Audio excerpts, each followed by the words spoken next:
Okay, to officially open the 2024 Canadian Sailing Hall of Fame inductions, I'd like to call upon Vice Commodore Lee Stratton of the Royal Vancouver Yacht Club to say a few words of welcome on behalf of the club.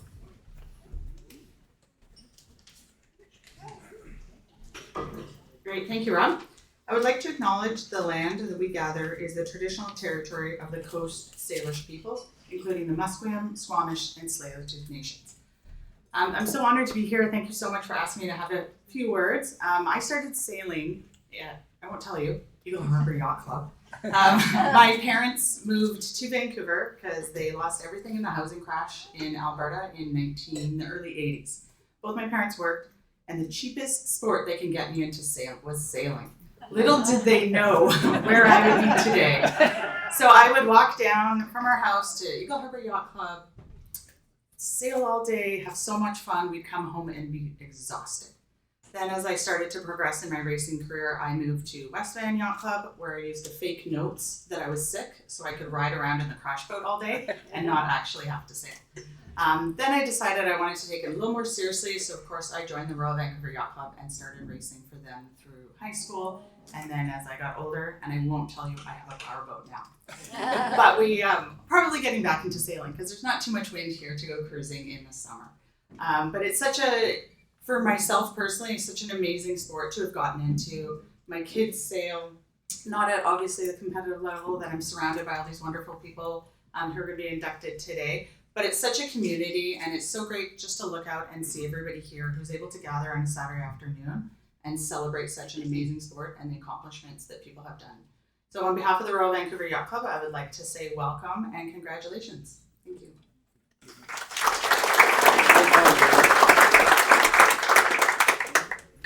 Thank you, Lee. As I said before, welcome to the 2024 inductions to the Canadian Sailing Hall of Fame. And thank you for joining us today to honor 16 remarkable individuals who have contributed so much to sailing in Canada. My name, by the way, is Rob Mazza, and I'll be the Master of Ceremonies today. I'm also chair of the Canadian Sailing Hall of Fame Management Committee. This is the 5th series of inductions into the Hall of Fame, and after today, it will bring the total number of inductees to 59. It is interesting to note that of that 59, 19 are from the Royal Vancouver Yacht Club. That's, if you're doing the arithmetic, it's very close to exactly 1/3 of the inductees are from this club. Now, the Canadian Sailing Hall of Fame was founded in 2015 as a collaboration between Sail Canada and the Marine Museum of the Great Lakes at Kingston, which is now called the Great Lakes Museum. Both of these organizations are headquartered in Kingston, Ontario. So it only made sense that the past 4 series of inductions took place in Kingston, specifically at the Kingston Yacht Club. This is the first year that the inductions have taken place in another venue. And there's 2 primary reasons for that. The first one, of course, is that so many of this year's inductees are from the West Coast. It made sense to locate the induction close to them rather than having them travel halfway across the country to become an inductor. The other reason, of course, is the number of Paralympic sailors we're honoring today. And Kingston Yacht Club certainly is not an accessible location for Paralympic sailors. And we're therefore very grateful to the Royal Vancouver Yacht Club for the generosity in hosting this event. And I should also mention that the Hall of Fame is in transition right now. Up until now, the Marine Museum was the dominant entity behind the Hall of Fame, especially when I sat on the board of directors for 10 years. But I've left the board of directors and the museum is sort of transitioning into other areas. So we're very pleased that Sail Canada has come to the fore and is taking a prominent role in the Hall of Fame and will be becoming the primary force behind the Hall of Fame. The bylaws of the Hall of Fame stipulate that we can induct individuals in 3 categories: sailor, technical, and contributor. Sailor is fairly obvious, those are actually in the boat. Technical, it refers to designers, builders, sail makers, anybody affiliated with the sport that actually supplies material and designs and whatnot to the sport. And contributors, of course, race management people, coaches, judges, etc. This year we'll be inducting 12 sailors, 2 technical inductees, and 2 contributors. On top of that, the bylaws also stipulate that anyone who has won an Olympic or Paralympic medal for Canada or won a world championship in an Olympic or Paralympic class would become what we're calling automatic inductees into the Hall of Fame. This year, each of our 12 sailors is an automatic inductee. I should point out that in the past 4 inductions, we've progressed through those automatic inductees on a chronological basis. So we're now getting to the end of that, and we'll only have one more induction where we actually accommodate all the automatic inductees. Now, I mentioned the Hall of Fame Management Committee. That consists of 2 members from each region of Canada. The 2 East Coast representatives are Will Appold and Judy Luger. 2 from Quebec are David Covo and Scott Morgan. 2 from Ontario are myself and John Curtis. And 2 from the West Coast are Karen Johnson and Howard Bradbrook. And Howard has a special place on this committee because he was nominated for that position by the late David Williams, who served on that committee since its founding. David was actually the first person I asked to serve on the management committee of the Hall of Fame, and I was thrilled when he eagerly said yes, he'd like to do it. The other members of the management committee are John Kerr, who was formerly our liaison with Sail Canada, is now sort of our senior statesman, and the liaison position with Sail Canada has passed to Hugh McGugan, who was a past chair of Sail Canada. And Hugh will be taking a more active role in the Hall of Fame as, shall I say, as I age out of it. And we're happy to have younger blood involved in the management of it. When we first formed the management committee for the Hall of Fame, I was unaware at the time that 4 of our members were in actual fact automatic inductees in their own right. We've already inducted 3 of those past members. John Kerr, Judy Luger, and Karen Johnson have been inducted into the Hall of Fame, even though they're on the management committee as automatic inductees. And today we'll be inducting the 4th, David Williams, sadly posthumously, but David was well aware of the fact he was going to be inducted and actually mentioned it in the self-written obituary that he published. And I'm proud that the members of our committee who are able to join us today are 2 West Coast reps, Howard Bradbrook here, and Karen Johnson, who has been handling registration. And I think she's probably still doing that. And David Covo, of course, representing Quebec and Royal St. Lawrence Yacht Club, who has put together all the slideshows honoring the individual inductees. And I also should mention, because it's important, that the Hall of Fame to date has been completely self-funded. We don't have any corporate sponsors or individual sponsors. We rely on ticket sales to cover the immediate costs and to build a small nest egg to fund future displays when we find a permanent home. As I said, the Hall of Fame is in transition towards Sail Canada. So we will eventually have a permanent home at their location. But if anyone wants to step forward and donate to the Hall of Fame, we can issue tax receivable receipts for those donations, either through the Marine Museum or through Sail Canada. The whole event today will be videotaped both by Royal Vancouver Yacht Club with that little device that looks like a coffee urn over there, and by Ken Clark, who's joined us today to help us out. And we also, Rocky Lee, our photographer, will be wandering around taking pictures. And at each induction, I asked the inductor and the inductee to stand momentarily while Rocky gets a photograph.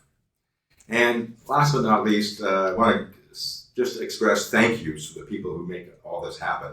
John Kerr, specifically of Kerwell Publications, I need to thank him for the design and production of all the plaques for the last 4 inductions, not only this one. And his 2 graphic designer people, Lisa Campbell and Jill Schneider, have been just a joy to work with. And a special heartfelt thank to Patrick Godbout of Sail Canada, who was invaluable in producing the posters, as we see here, writing and distributing press releases, publicizing the event, monitoring ticket sales through the Sail Canada website, etc., etc. And again, a special thank you to the Royal Vancouver Yacht Club for being such a generous and cooperative host to these 2024 inductions. Now, at this stage, is Ryan Kelly with us? There he is. I'd like the new CEO of Sail Canada to come forward and to say a few words on behalf of Sail Canada. Ryan, the floor is yours.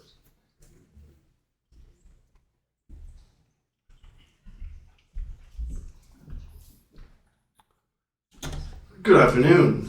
Rob asked me to be the warm-up act for this afternoon, so I won't take up too much of your time. It's a pleasure to be here.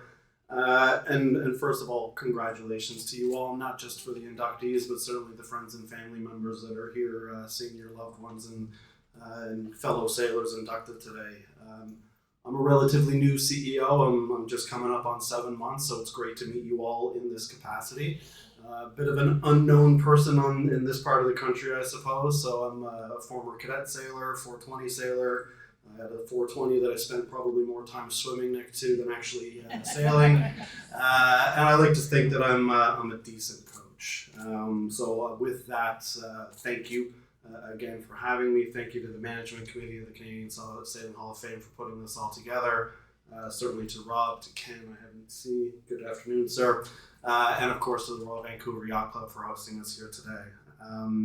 In a room full of athletes, coaches, and officials, I can't help but have a little bit of imposter syndrome. Again, admittedly being a guy from Halifax and also too having lived in St. John's, I was pretty far removed, shall we say, from the high performance culture. But again, I've been around the sport for a long time, and I have the utmost respect for everyone who is here in the room today. As I come up on 7 months, I was fortunate enough to be in Nova Scotia for Sail GP back in June. I was in Cork for all things Olympics back in the summer, and to be here at the Royal Vancouver Yacht Club as Concord Pacific is getting ready to stretch their wings for the second series. It's incredibly special to be here. I've been out here for the week, getting to spend some time at Royal Victoria Yacht Club last weekend for Fall Dinghy.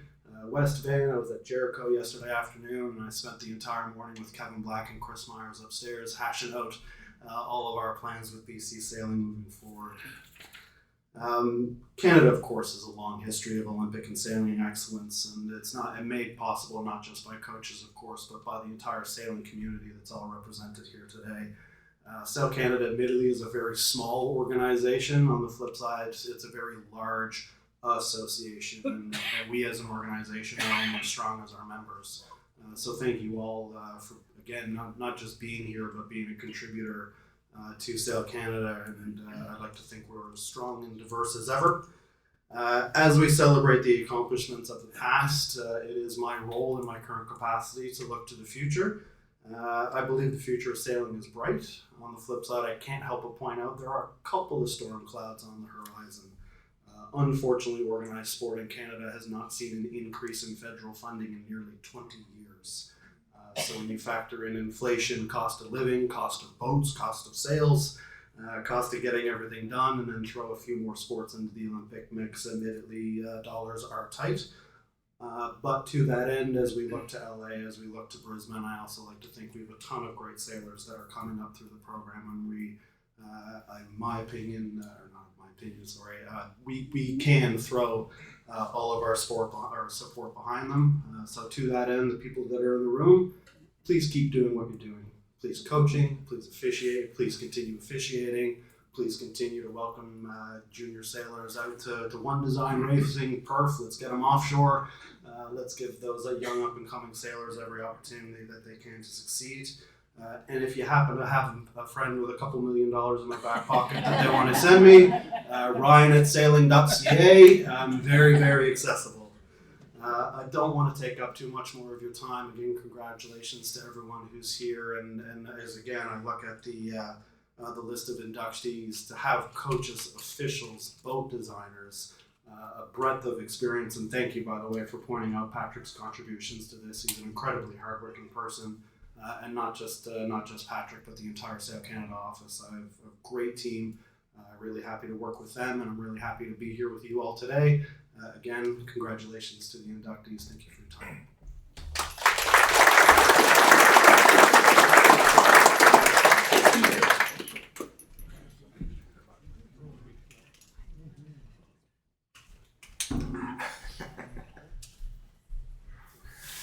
All right, now it's time to get the show on the road and start the actual official inductees. And to induct 16 of these remarkable individuals. And the way it's going to work is I'm going to announce each inductor, the person that actually does the induction, who will come to the podium to say a few words. And I kept emphasizing few words. And they will present the inductee or the inductees with their plaque. And I will ask that they all pause long enough to have Rocky be able to take a photo of them with the plaque. I'll then encourage the inductees or their representatives to say a few words if they so wish. Note that a number of the recipients are literally all in the same boat and were part of a two-man or three-person crew when they became automatic inductees. Because they all sail together, we will be inducting them together, but each will receive an individual plaque that will be displayed individually at the Hall of Fame. And I should also mention that one of our inductees, Don Martin, will also be an inductor, so he'll be serving double duty. And since I'm already standing here at the microphone, I'm going to be the first inductor, and the person I'd like to induct is Rob Ball. I had the honor and pleasure of working with and for Rob Ball for 15 years as part of the CNC design group. The induction of Rob, to a large extent, is a culmination of a process that started back in 2022 when we inducted all those individuals involved with the design, building, and racing of a yacht called Red Jacket when she won the SORC in 1968. As well as those, we also inducted those who were involved with the founding of CNC Yachts, which occurred immediately after that in 1969. Rob had joined the design office at Cuthbertson and Cassian in 1968 after Red Jacket won the SORC and after graduating from naval architecture at the University of Michigan. So Rob's achievements in yacht design would come after Red Jacket. And it's for those achievements that we honor him today. I had previously asked Rob to induct George Cassian at the 2022 Hall of Fame, but tragically, a little over a month before the event, Rob suffered a fall, which soon led to his premature death. Rob is represented here by his wife Pat and son Dayton, daughter Bria, and a whole large number of family contingents who we had dinner with last night. Now, the oft-used Shakespearean quote that comes to mind when I think about Rob is actually from Twelfth Night. And it states that some men are born great, some achieve greatness, while some have greatness thrust upon them. And even Rob, if he were here today, would agree that he definitely had greatness thrust upon him. I first met Rob at Cuthbertson and Cassian Design Office in Port Credit in the summer of 1968, while I was working as a summer student at Bruckman's and then at the design office between my third and fourth years of mechanical engineering. After graduation, I too joined what had become the CNC design office full-time. Like Rob, doing a lot of mass detail drawings, deck layouts, rudder and keel drawings, interior structural drawings of all the new CNC production and custom product under the direct supervision of George Cuthbertson and George Cassian, Big George and Little George.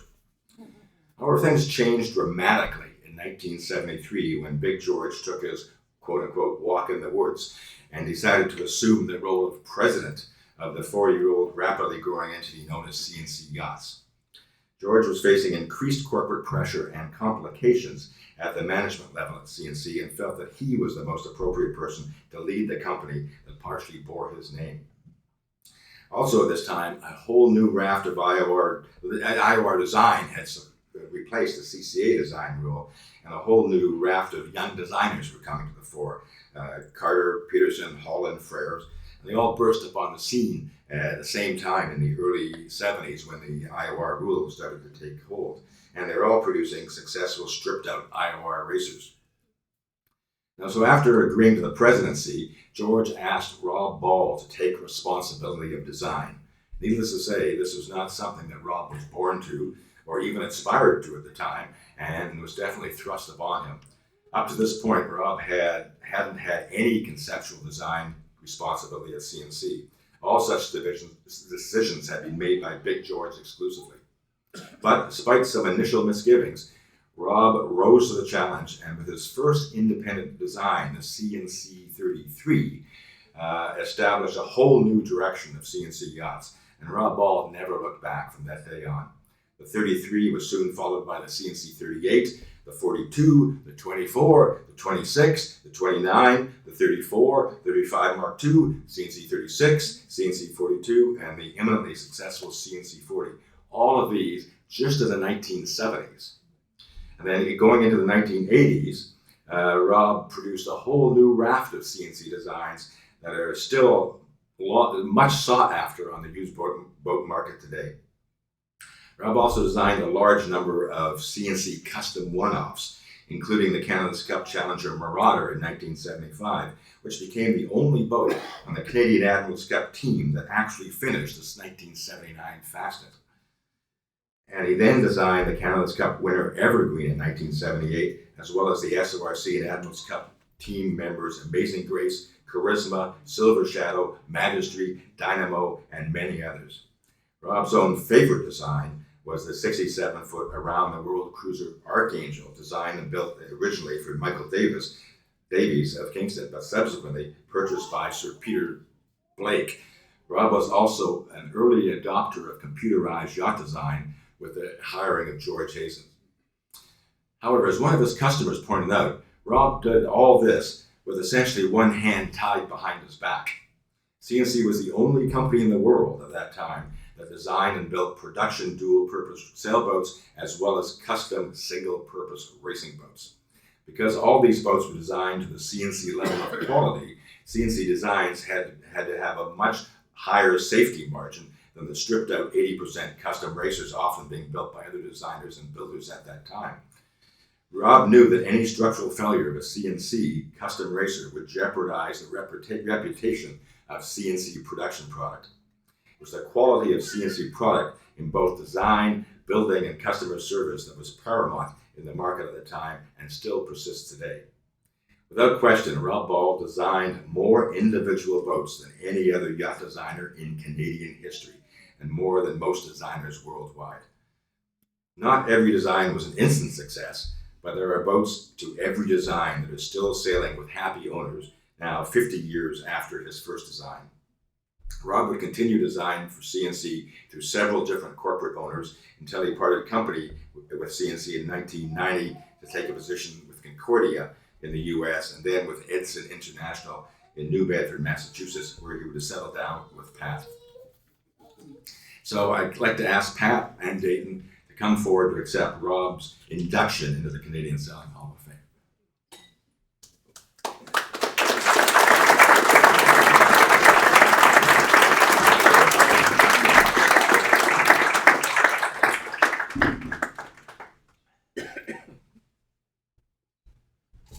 Way.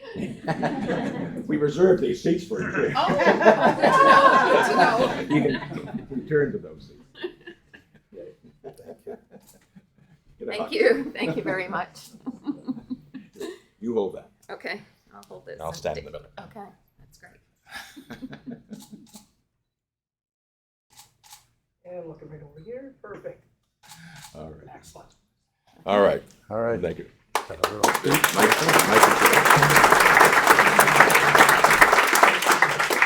It's long. No, it's not long. Hello there. I'm glad to accept this honor on behalf of my father. I'd like to thank Rob Mazza and the rest of the amazing team that have organized this ceremony and continue to manage the Hall of Fame. My dad had a lifelong passion for sailing that began in his childhood, and this love skippered his working life. I don't think he ever had a job that was not related to the sailing industry. He lived to 79 and never retired. He preferred to keep designing, revising, and consulting with customers, companies, and friends. He thought of himself as strictly a technical engineer that had no artistic abilities, who made design decisions based on calculations and tank testing. He'd draw comparisons to home building. he was like a structural engineer, and he'd be envious of the architects that could add pizzazz. But in the same breath, he would go on to talk about how the boats he designed had to look good. I could never really understand how he separated these concepts so clearly in his head, but combined them so seamlessly in practice. When Dad died, he owned a CNC 35 Mark III, his dream boat that is fittingly named Opus. His Opus is now my first big boat, and it has been great to see how he combined performance with comfort and beauty into one amazing design. I know that my dad would have loved to be here today to celebrate with all of these esteemed guests.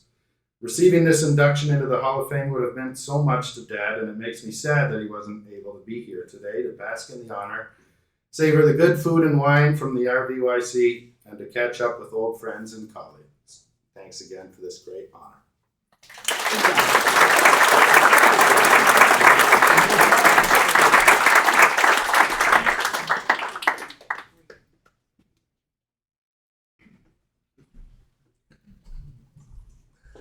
Okay. Thank you, Dayton. I'd like to now call upon David Kovo to induct Carol Ann Ali.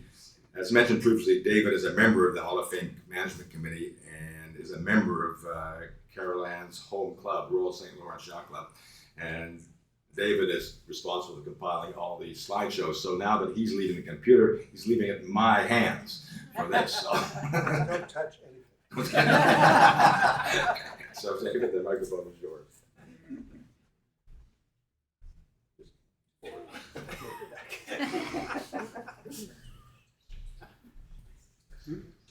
Thank you, Rob, for that sensitive introduction.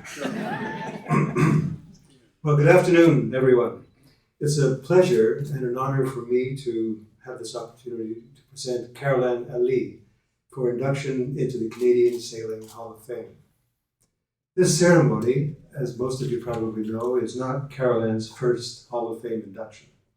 In fact, it's the fifth in a long list of inductions that includes the Canadian Olympic Hall of Fame in 1993, the Ottawa Sports Hall of Fame in 2005, the Quebec Sports Hall of Fame in 2010, and the Quebec Sailing Hall of Fame in 2013. In fact, if there were a Hall of Fame, she would be in it. I suspect like most of the inductees who are here this afternoon.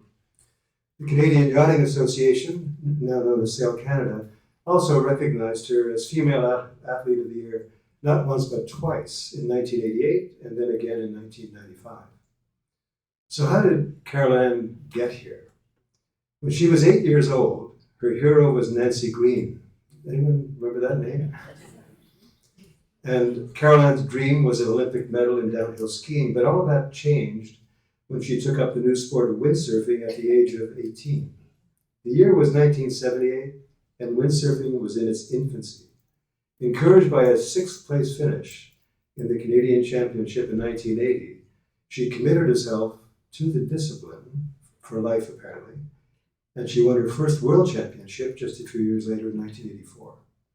That was the beginning and a preview of what would soon become a remarkable sailing career, a career that would see her competing around the world at every level of elite competition, class World Championships, Pan American Games, and the Summer Olympics.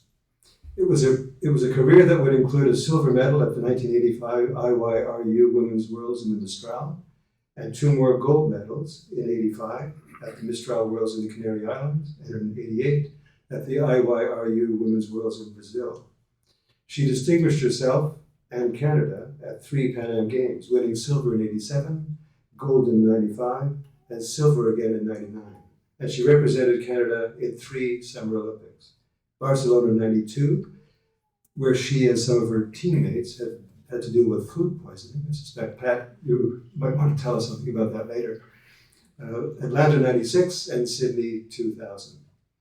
After Sydney, and by that time 22 years in the discipline, Carol Ann retired from competition, but not from windsurfing. Journalist Martin Cleary reports, and I'm borrowing heavily from a recent article he did here, and I'm quoting, "She never left the sport. continuing as a recreational windsurfer and growing with the discipline as it morphed into kite surfing, paddle surfing, and now wind foiling. In the winter, she snowboards on Mount Hood. Cleary also reports that Carol-Ann is now being remotely coached by her son, Jacob Rosenberg, who won the men's bronze medal at the recent first United States Wing Foiling Championship.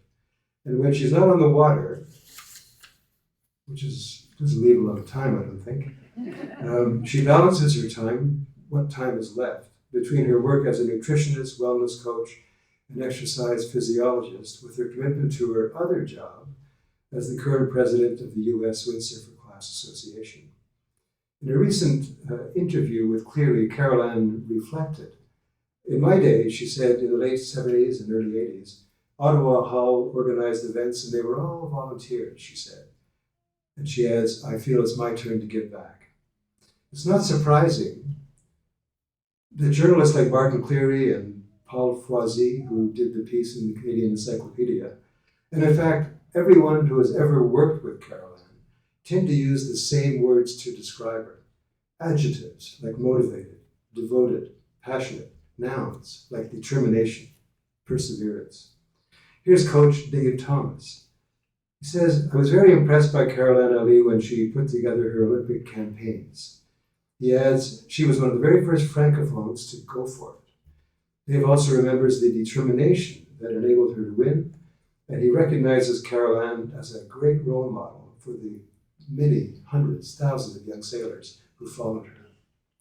I'll close with another perspective on sport from a well-known American sports writer, Haywood Broun. Does that name ring a bell with anyone? I know it does with all the coaches. Haywood Broun characterized sport as a test of patience and of overcoming challenges. And he went on famously to propose that sports do not build character, they reveal it. This is an idea that applies not only to Carol-Ann, I think, but to every one of today's inductees. Carol-Ann, please come up.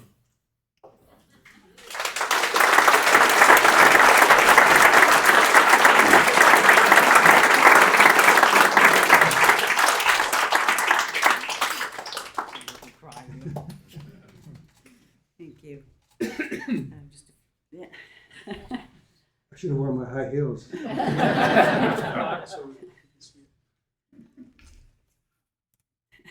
you go, perfect. All right, thank you. Yes, yeah, just a few.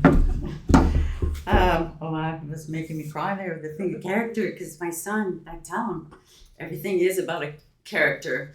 And we're full of a room of people here that have a lot of great character. And I was very, very fortunate to be in the 80s yesterday when we were at the meet and greet. I heard things of, we got to bring back the sailing team to the 80s. We were blessed. We were in an era that was amazing. I feel so honored to be here today to share all these moments with you, to be able to thank all the people that have helped me along the way. Dave, you were just such a great supporter. Don, Mark, you were there for me. The ODC, I remember. Sail Canada to me is CYA, so that makes a little bit of an aging thing here. But all the people that help, because it does take a village. I was lucky. God gave me a really nice gift, and I started windsurfing, and I was really fast from the beginning. I was not a sailor. I came from a ski family. But I was very fortunate to have the coaches, to have the backup, to live in Ottawa, to be working at Sport Canada, and to be among the Marie Gendron and Peter Wood. And back then, we all knew each other. And just to have the support. I'm also very, very honored to be inducted today, along with Don Martin, but also Steve Tupper. Steve Tupper is a person that really made it happen for us windsurfers. At the very beginning, he believed in us, and he was a big proponent of our sport. And I do believe that he made a huge difference. So, Steve, thank you very much. I had the pleasure to see Steve when I was in Long Beach. I was in California for a long time, and he was dating Sharon in Baby YC, so I would see Steve quite a bit before he left us. But thank you to Robert and Karen and all the hard work behind the scenes to put all of this together. I know it's a lot of work. I'm honored to be taking this home today. And David, thank you for the kind words. Made me cry. Character is everything. And I am super proud. This is the first time I come to Canada since the pandemic. I live in the Gorge. So of course I'm still windsurfing and doing the kiting and doing the wing foiling now. And but loving our sport that has given us so much. And yes, I spent a lot of hours giving back. So the original windsurfer is back in North America, and it's the old style windsurfer style. So it's all one design. So I call them the Volkswagen. And then my son, he races the wing foil. I don't think I'll be racing those things, but they're the Ferraris. So I'm still involved in the sport because, like I said, had I not had all the people, the Fédération de voile du Québec, je voudrais vous remercier parce que sans votre aide, le Yacht Club et tout ça, l'appui que j'ai eu, c'est énorme. Hein? Dans mon cœur, c'est toujours important. Et puis j'apprécie Marie Chandron, j'apprécie Carmen Denis, j'apprécie Marc Gagné, tous les gens qui m'ont aidé à la Fédé. Alors, merci tout le monde. Thank you so much, everyone. Again, it's an honor, and I'm so happy to be in Canada and to be here again celebrating this with you. Congratulations to my fellow inductees. It's an honor, and I hope to get to meet all of you because I'm pretty excited about meeting you guys, and I think it's amazing what you do. So thank you very much, and appreciate it.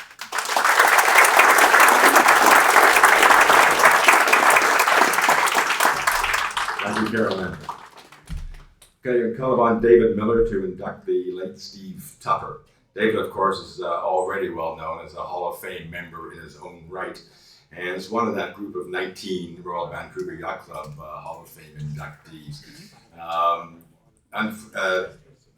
Steve's induction will be accepted by his son, Peter Tupper. Paul, unfortunately, couldn't make it because he had COVID.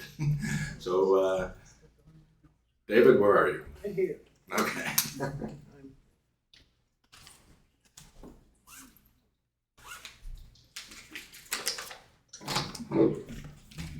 Boy, it's wonderful to see such a good turnout today. There are very few people who have the love and passion for sailing that Steve had. Racing in particular was in his blood. I remember a race back in the mid-1950s. That's when I was about 15 years old, and Steve would have been about 17 years old. And we were doing a race at Royal Van. And the race showed me that Steve was not only good, but also was one that wouldn't give up. The race I'm talking about was in Howe Sound, starting near Horseshoe Bay, rounding Boyer Island, and finishing at Snug Cove on Bowen Island. When we got over to the start area, there was a good breeze of 15 plus knots. The wind continued to build, and our fleet started to dwindle and run for shelter. The wind ended up getting to around 25 to 30 knots. It was really honking. And you know who was the only boat to finish? You got it. It was Steve. Steve had many accomplishments, some that meant a great deal to him. Highlight of his racing was making the 1968 Olympic team in the Dragon class, placing 4th out of 23. Founder of the Canadian national sailing team, he led the team in the late 70s and was head coach of the team favored to win medals at the boycotted 1980 Moscow Olympics. He became executive director of BC Sailing. He was a member of the ISAF Board Sailing Committee and chair of the Race Officials Committee. Board sailing coach at the South Korea Olympics in 1988. In 2002, received the Rolex Sail Canada's Sailor of the Year. And in 2004, received the World Sailing Gold Medal for his service. Steve Tupper is well deserved to be in the Canadian Sailing Hall of Fame. Thank you.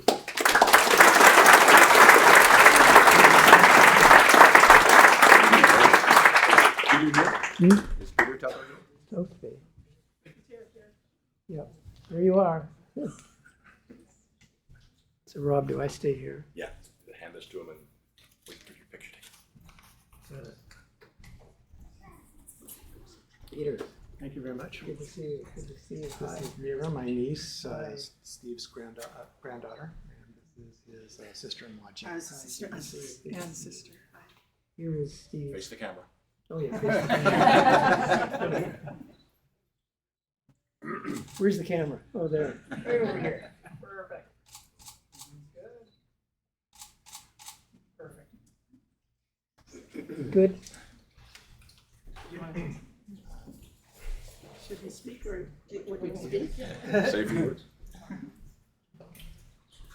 I'm sure that my late father would have greatly appreciated this, and as has been said before, he devoted pretty much his entire life to sailing, and it's good that he's been recognized for his work and his contributions.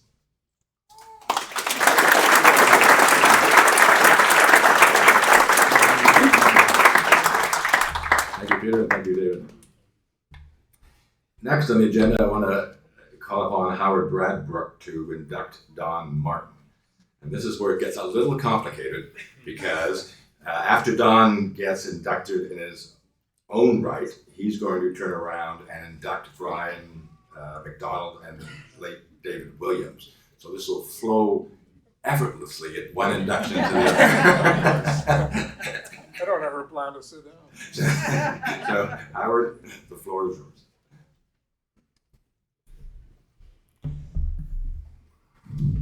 By the way, Rob, I've received at least 1,000 or 2,000 emails from him in the last year putting this together. And I will vouch for the fact that I've been on a lot of committees. I've known a lot of chairs of a lot of committees, but I've never known a better one than Rob, ever. So thanks for all your effort, Rob. But no thanks to Dave Williams, who stuck me in this position in the first place. Dave had every reason to want to be here today. Got that out of the way. So have you ever wondered in your life how it would have unfolded if you never became a sailor, never joined a yacht club, never became addicted to messing around in boats? Have you ever thought of that before? Well, I have. And I'm not sure exactly where I would have ended up, but it wouldn't be standing here. For most of us, sailing and our relationship with a club is it's all pleasurable. It's joyful. It's always been, for me at very least, while I'm getting along with my real life, sort of the background music that I rely on retreating to any time that I wish. And I retreated there a lot. For most of us, it was that way. But for Don Martin, I'll tell you one thing, it was totally different. As a yachtsman, he has literally done everything. And when I say everything, and I mean everything, Rob was talking about the categories you could be inducted into the Hall of Fame. Well, I think that probably Donnie could be literally included with every single one of those categories. So he accomplished all of this, in my opinion at least, with genius, innovation, inspiration, and the curiosity of a lifetime learner. I mean, he is unbelievably bright. I know that because I'm not. So Rob has emphasized over the last lengthy period of time that we have 5 minutes. And I firmly believe that he took more than 5 minutes, but I'm not going to call him out on that. But I'll tell you one thing about Don Martin and his accomplishments. It takes more than 5 minutes. And I've told a lot of people that to induct Donnie Martin requires either a book, or it requires a mini-series. And the mini-series would be every chapter of his life that causes him to be here being inducted today. So he joined the yacht club in 1957 at age 11, a perfect time to join, I might add. Like all committed young sailors, he learned that the yacht club was a place to hang out. I know that the dinghy dock would have become his toy box, and certainly English Bay, which you can't see right now, would have been his playground. And in that playground, he had all kinds of friends that he raced against all of the time. Now, these friends, when they're racing against each other, don't really appreciate that they're actually doing one thing that's imperative to becoming a good sailor forever. They're laying down repetition, and they are simply gathering what I've always described as the unconscious competence of youth. All good musicians start young. All professional athletes ultimately start young. And all good sailors, in my opinion, seem to always have started young. You can catch up a little bit when you're older, but it never, ever seems to work out in the same way. That's just my opinion. So a book and a mini-series as far as Don is concerned. Now, Don has led an extraordinary life of volunteering. He has many lifetime achievements, and everybody that's actually been inducted so far today has mentioned his name as being important to their lives. When he was young, he ran the gauntlet of the junior executive, volunteerism. Then he became older, and he did all of the adult committees. He ran for the executive offices of this grand club, and he was elected each time, including ultimately he became Commodore in 1996. Seems like yesterday, but that's the case. During that period of time, he was also a co-founder of the Easter Seals Regatta and the Boat for Hope, two cherished charities that this club has continued for all of those years since. Now, you could say, when I thought of all of this, that he discharged this imaginary volunteerism account at a yacht club, but he did it by the time he was 40. And you then, Donnie, continue to accomplish things that impress folks like me. And I say things that require concentration and intelligence. And he was a handicapper for the Vic Maui race, a certified international judge in numerous world championships, certified international measurer, Canadian Olympic team leader, and technology advisor to all of the sonar teams that Dave Williams and Brian were involved in, right through to their medal in Sydney. And David, before he died, made it clear that Donnie's both coaching and technical understanding of these boats was imperative for them to win that medal. Of course, he was also the designer of the Martin 242. Now, the Martin 242, in my opinion at least, is a very special boat. It became a dominant Pacific class. It was vibrant for 4 decades. It's still vibrant now. If you go to Wednesday night racing, there's still a vibrant fleet out there. It's a beautiful boat. It's light. It's fun to sail. And Don was a heavy participant in both the building of the 242, but also participating. He led us around the course regularly. I must say, I owned a Martin 242 for a decade, sailed it primarily with my sons. But I loved that boat. I cruised on that boat, if you can believe. My wife will vouch for that. And for the entire, what was I here? Yeah. So the boat was literally after my experience sailing it with my sons and sailing it in local regattas was even more fun because Don and others organized interport regattas around the world. And I attended a number of those, and we had a blast doing that. And the boat allowed me to have a hell of a lot of fun at that time. It actually sort of gave me my dinghy sailing youth that I never had. So after the Martin 242, Donald designed the Martin 16. The Mayor of Vancouver, who was Sam Sullivan at the time, who was himself confined to a wheelchair, asked Don to build a boat that was safe, but gave independence to people with multiple disabilities. Don designed a revolutionary boat from scratch.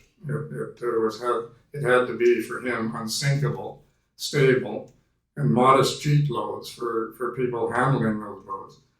And for him, I would describe it as a very complicated challenge, as you can well imagine. But I think when it comes to Don's mentality and genius, it was pretty much his favorite thing. A challenge like that was his favorite thing all the time, as far as I could see, I think anyway. He invented a small joystick for people that had weak limbs, and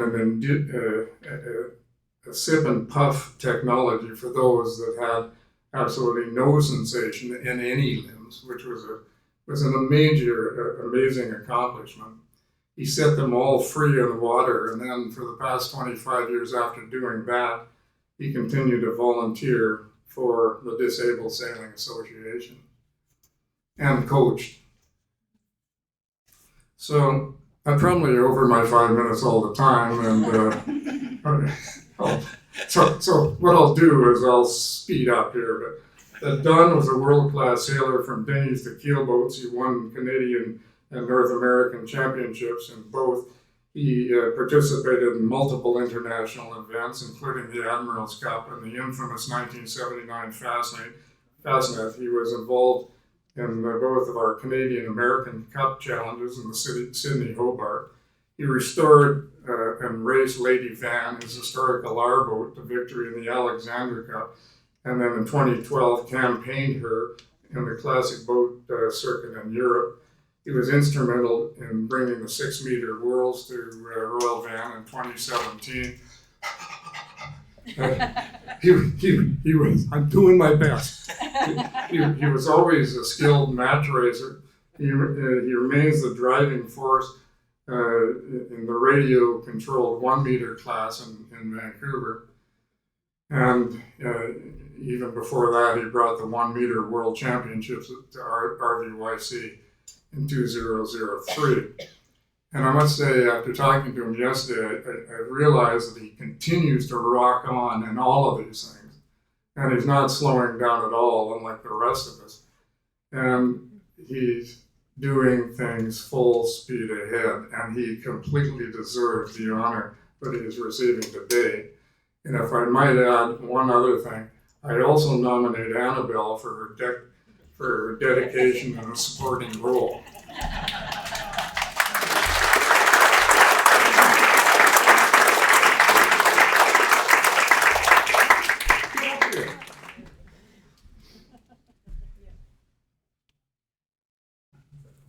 I think he was younger in this picture, actually. Let's get your picture first. Okay.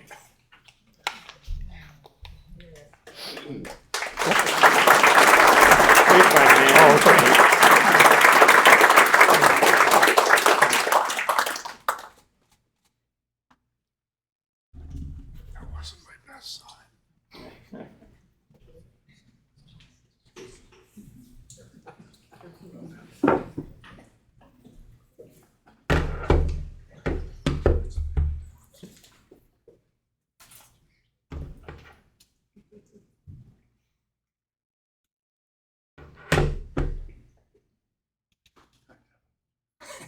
Time's up. Okay, that 5 minutes? Wow. Oh, is that me? Thank you. I feel like I'm following an Obama speech. Oh, yeah, right. First, I want to thank all the people from Sail Canada and the Sailing Hall of Fame. In particular, I want to single out Rob Mazza, David Kovo, and Howard. I think that any of us that have an email account know the amazing amount of work that Rob does in his role as chairman of the Canadian Sailing Hall of Fame. Thank you, Rob. And next, David Kovo. David asked us all for 6 photos.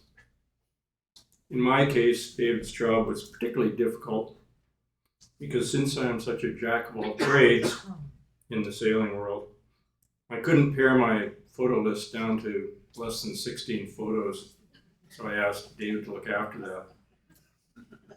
He came back to me and asked for more.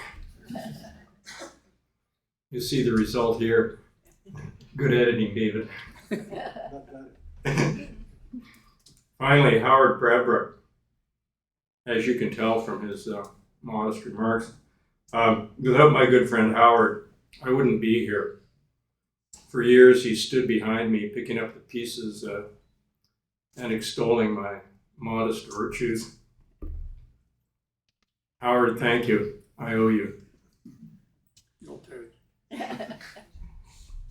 Now, I must confess that I feel like a fraud standing here before you. I can fairly honestly say that looking back from here, as I recall, I've enjoyed every day. Well, maybe except for a few hours in the Irish Sea in 1979. For me, at the end of the day, sailing is all about people. And my sailing career has allowed me to meet, sail, and work with people from more than 32 countries. That has been my greatest reward. And in closing, I want to express my profound thanks and gratitude to my family and all the people who've helped and supported me throughout the years. But wait, the last person I want to thank and acknowledge is the Canadian national women's champion from 1976. Annabelle, my wife, and love of my life for 61 years.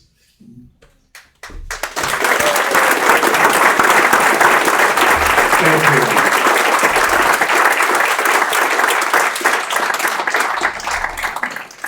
Now for the easy part. Moving on to the induction of David Williams and Brian McDonald. The story of my friendship with Brian and David starts over half a century ago, just before the earth cooled. I'll try and introduce both of them now. I think this first anecdote, well, I first met David while we were racing small boats right out here.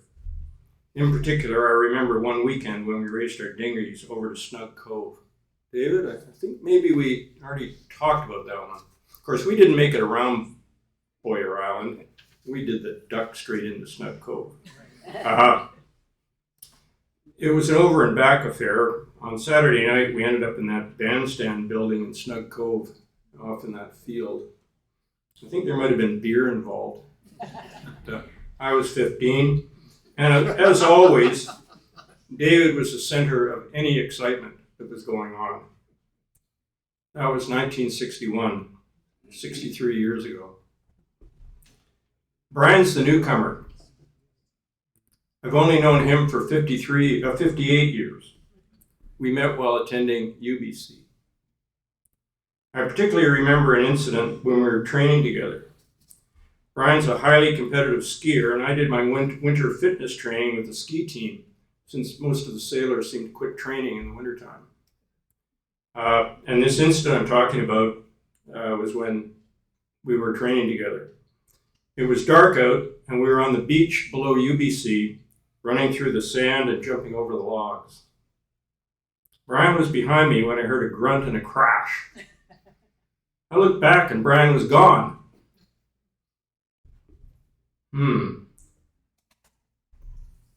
All I could see was the last log.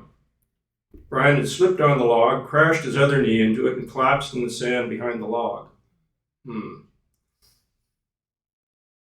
That's when I learned how competitive Brian was. He picked himself up, brushed off the sand, and said, "Bullshit, I'll race you back to the gym." Not too many months later, Brian was involved in a tragic helicopter accident in which he lost both legs. It turns out that didn't slow him down much. And as I came to learn in parasailing, once a type A, always a type A. Well, that was half a century ago. So let's fast forward 30 years to 1996. In 1996, I was head of CYA's Olympic Development Committee, and after a trip to Atlanta for the Games in 96, I came back to Vancouver with the idea that we should try and field a top sonar team for the next Paralympic Games in Sydney. Where do I start? What good sailor sails a boat like a 23-foot sonar here in Vancouver? Wait a minute. At that time, David was sailing his 24-foot keelboat called Fire Truck, which was then the fastest, highest-tech small keelboat in Vancouver, and he was winning everything. I reached out to David and we discussed the possibility of putting a team together. We knew that we would need some strength and weight, and I immediately thought of my university friend, Brian McDonald. Practically no sailing experience, a blank canvas. Perfect. And 200 pounds and all upper body.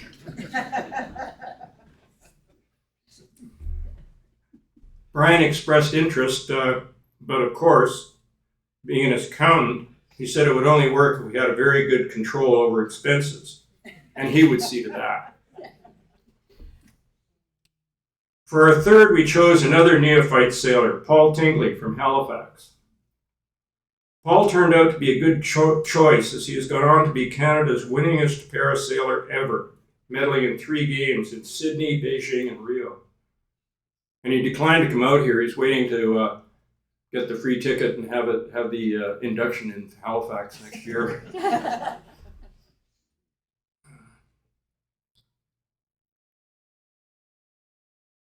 We decided to give it a go. We went to several regattas in the US, chartering and borrowing boats when we could. Finally, once Brian said we could afford it, we bit the bullet and bought our own team sonar to take to the trials and then on to the games in Sydney.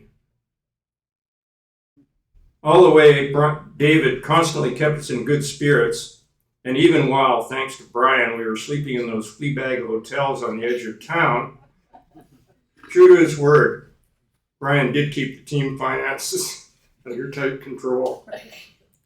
One day, I semi-seriously pointed out to Brian that we had several stickers on our trailer and travel boxes that were not from our sponsors. My idea was that if they weren't paying, they shouldn't be on our trailer.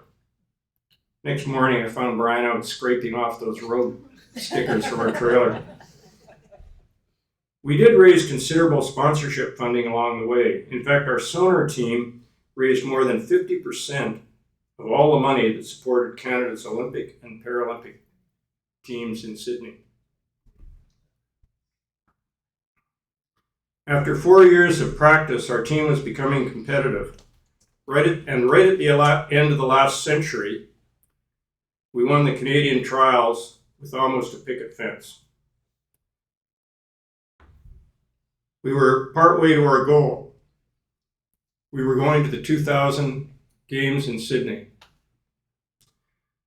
Over the years, I've seen many good competitors whose goal was to make it to the Games. And then they would fall short at the Games since they thought they had already reached their goal.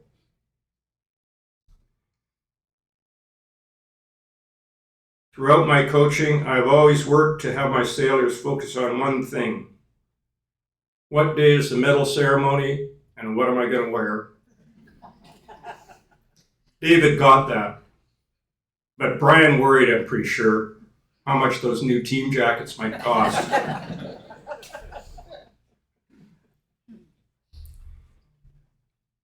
In 2000, between the Olympics and the Paralympic teams, Sail Canada sent 12 teams to Sydney. I'm very proud to say that our sonar team was the only Canadian team to win a medal there.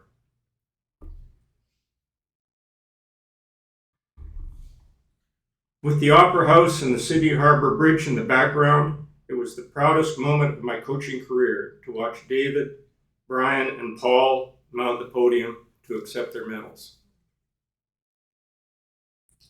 I have so many fond memories of our great journey together to Sydney. I learned so much from both of them. What a great team.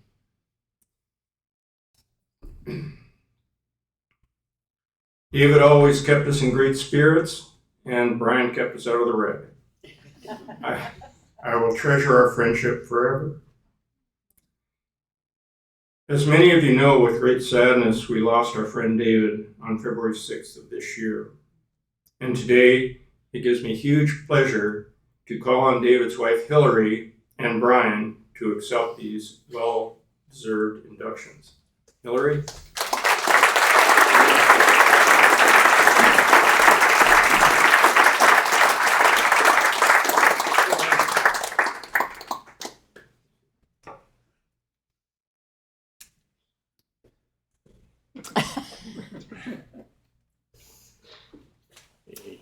Grab the microphone. Yeah. Photograph. In there. Get the photos first. The microphone's free. Oh, no. There you go.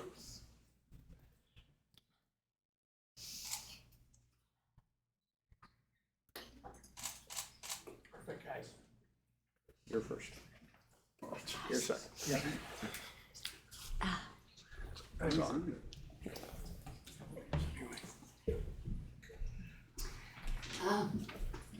Thank you so much. As several people have said, David wanted very much to be here. And when he was unfortunately diagnosed with terminal cancer, I guess about 18 months ago, this was our goal, that he would be here today. So I do believe he's here in spirit. And it's so good to see so many of his friends here, and his brother Kibben, who has come over from the island, and our children, Melissa and James and Melissa, who have also come today. One of the things that I always remember David saying about being in Sydney was that they were recognized as a team, and which included their wonderful coach, for helping the other teams, particularly those who were maybe less experienced or less well-funded. They didn't have a Brian taking care of the accounts. And I think if there had been an award for being the best volunteers, this team would have got that. So I'm very, very honored to be here today and to receive this on his behalf. Thank you.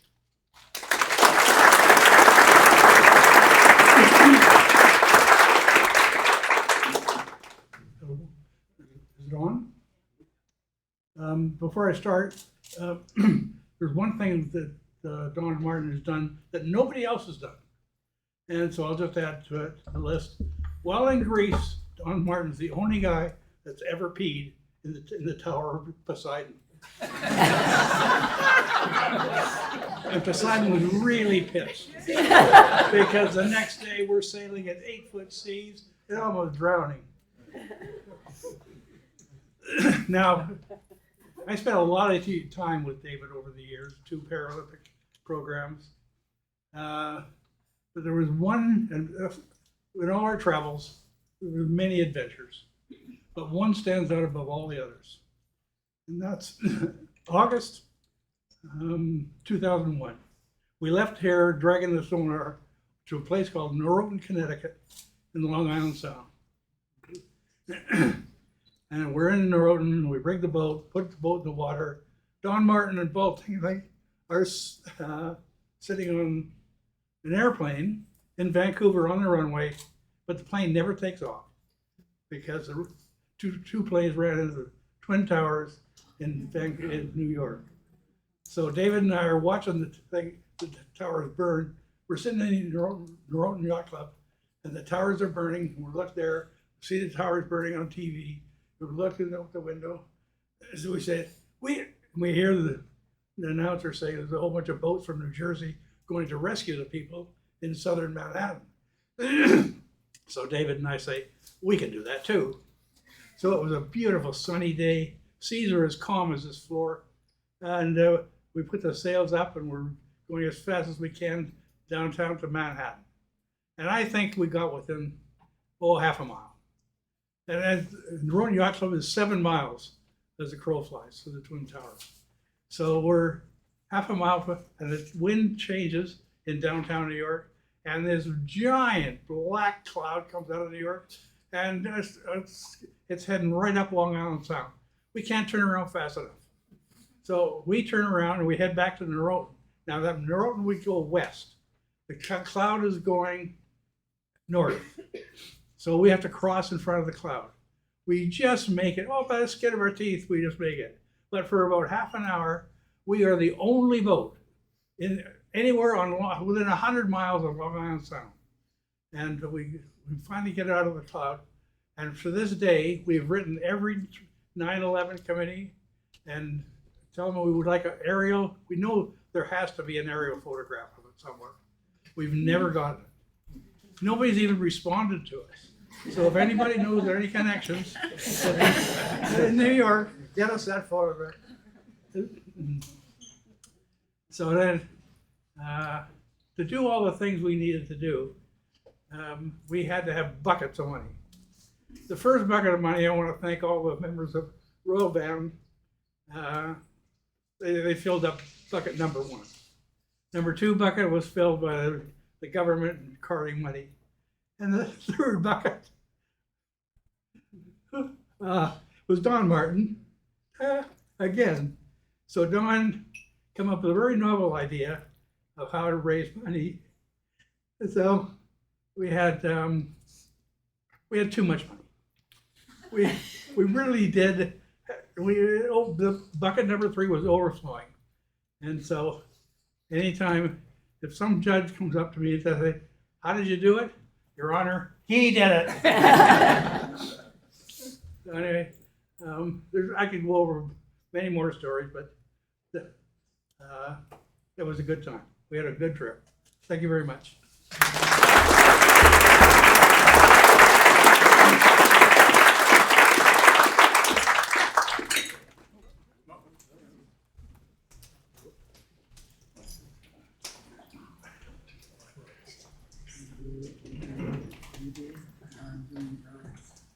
Thank you, Don, Hillary. What's coming up anyway? The gin?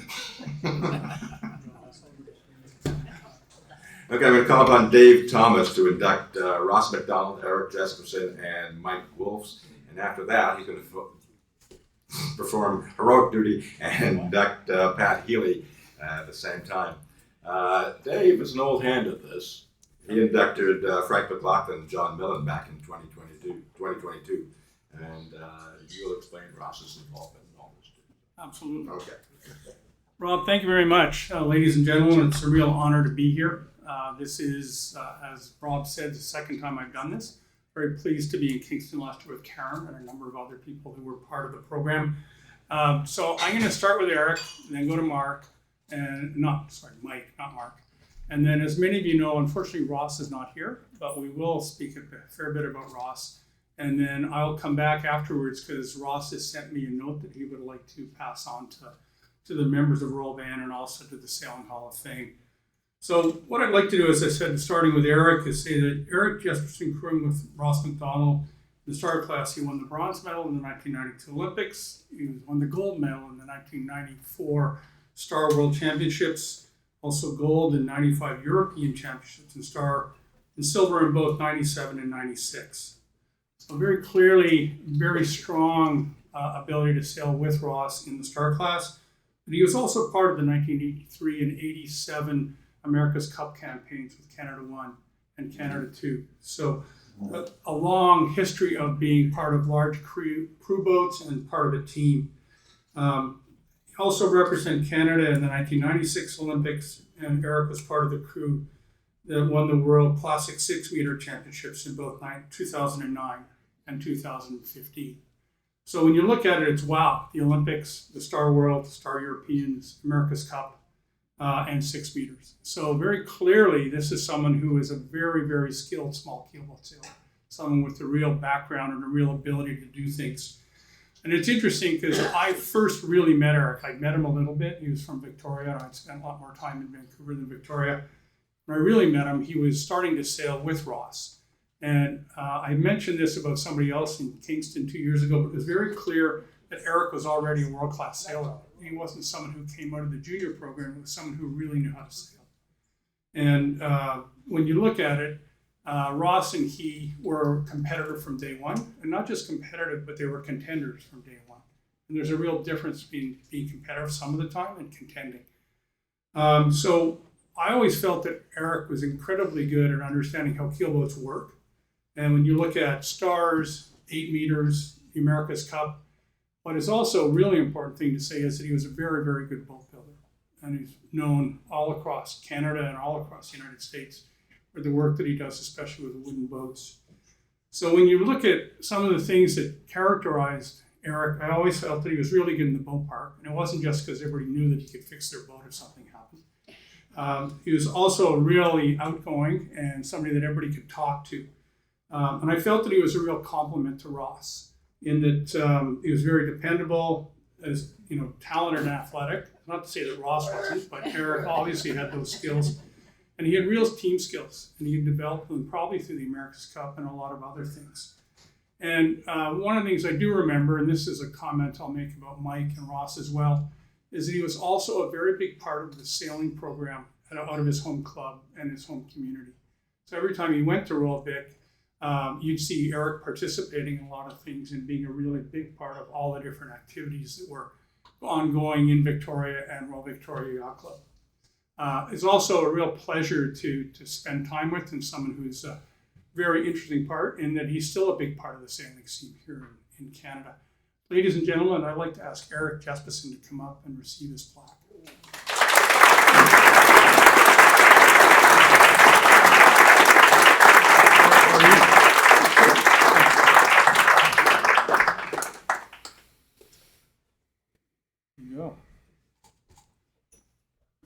I always wanted this photo for my obituary, so it's nice to be using it while I'm still on this side of the grass.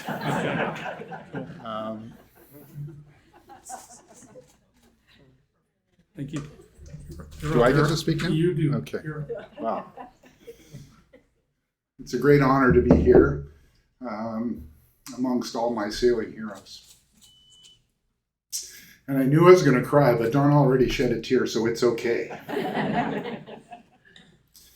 But what I do want to say is, similar to what Ryan had mentioned, is I come from Sydney, which is not a high performance center of sailing on the West Coast.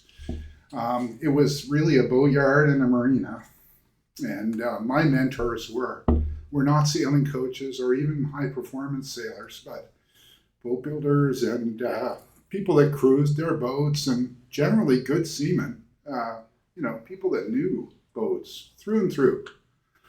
So my early education was not so much getting off on the right tack with regard to the wind shift, but how to tie the boat up, how the defender should sit, how not to damage your boat, all those things, which are a big part of what we do here in sailing, but not necessarily high performance related. Next, I'm going to touch on how lucky you have to be to stand in my shoes right here, right now, today, things have to go right all the way down the line. And I relied heavily on mentors. I relied on Don Martin, Dave Miller, and Steve Tupper through the pages of Pacific Yachting Magazine because it made it all the way to Sydney. I want to thank Rick McBride and Phil Leach, who were basically the best sailors in Victoria and Sydney at that time, and they took me along and allowed me to learn. My parents and family, I went commercial fishing as a young man, and my dad was hell-bent that we were going to build a star together because he was afraid I was going to buy a car. So we spent the money that I earned and we built this wooden star, which I dragged to Royal Van. And at that point I met Dave Williams and Norm Allen and all the people that were active here. And I met Ross McDonald, who was looking sideways at me and going, look, there's somebody else under 40 that's sailing a star. And that actually turned into a great opportunity for me. Ross approached me at a round Pender Island race. I was a few beers deep and he started talking about the Olympics, and I've never wanted to sober up so quickly in my life. Anyway, it was a great opportunity, and sailing with Ross has been an honor. He is savant, there's no question about it. He's still a very close friend of mine. So I want to thank my family who are all here. On the way in the door, my pile of tags was the tallest. I have great support here from my family. I continue to love sailing, and it's a really big part of my life. And Royal Van, I was from a marina and a boatyard, and then eventually for my 13th birthday, I got a membership to Royal Vic given to me, and so I was sailing out of Royal Vic, and then of course when I got together with Royal Van and the opportunities that the Corinthian Fund allowed, it made nothing but sense that I would become a member here at Royal Van, and I'm happy to maintain that membership now because it has been such a great opportunity for me since the very beginning. So Royal Van has played a really tremendous part in my standing here, and I'm sure, where's Rob? My 5 minutes are up, no doubt. But thank you to all my people over there. I love you all, and thanks to my mom and dad who couldn't be here today, and thanks to all the mentors that I continue to rely on, all what they taught me. So thanks to everyone for attending tonight. And of course, the Hall of Fame and people that actually made it happen, and Dave. So thank you, everyone.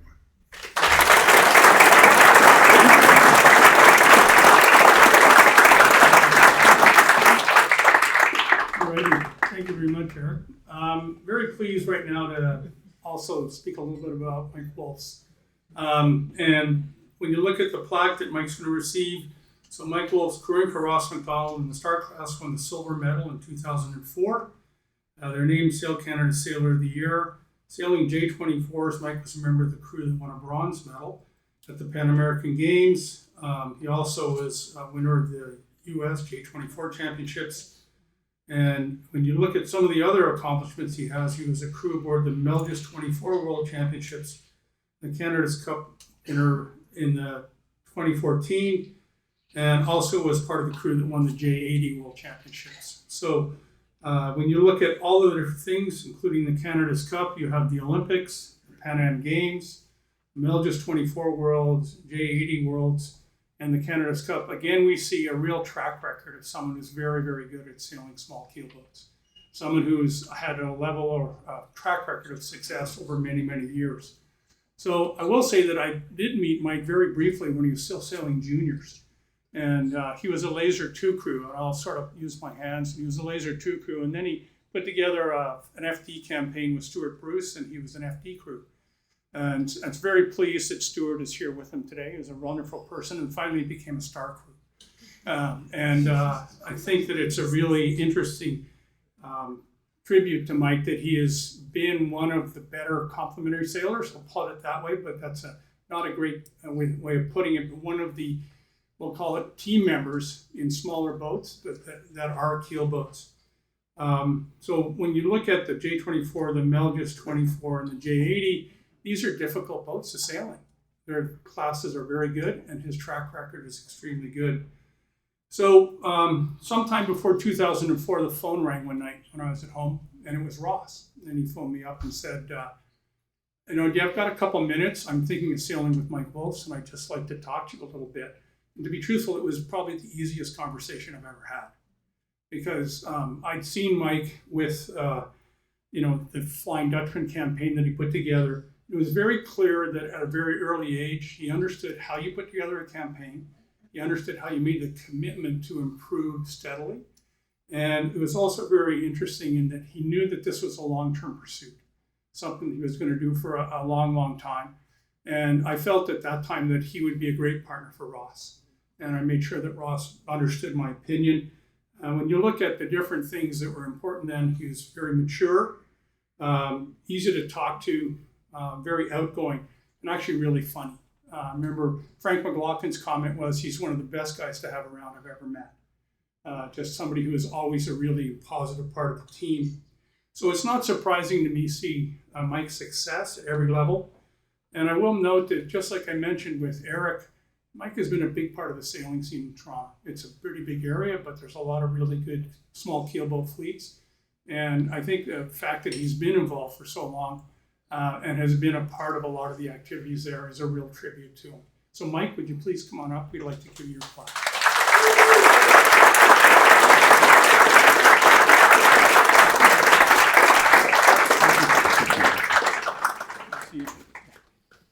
Let me get my glasses.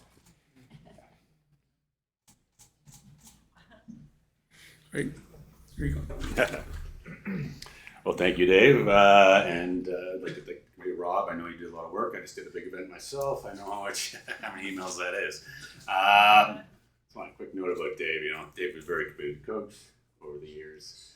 I'll never get over my head Dave and his little rubber boat. Today, all these coaches have all these fancy ribs with hard bottom chines and fancy and all this stuff. But there was Dave in that little Zodiac with a soft floor, just trying to keep up to an FD and 11 knots and all different types of seas. But it's only been 2 back operations, is it? 3. Okay. So anyway, that worked out. All seriousness,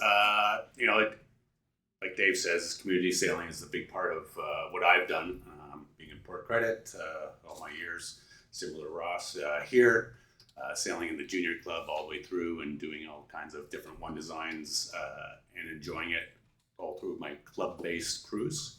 Most of the teams that I won with were all through teams that we built, which was a lot of fun and a lot of good networking and friends and support.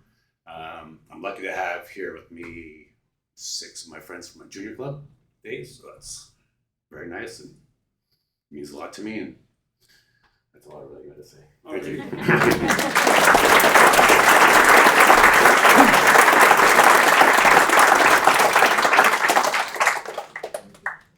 Alrighty, Mike, thank you very much, and it's great to see the entourage coming out from junior sailing school.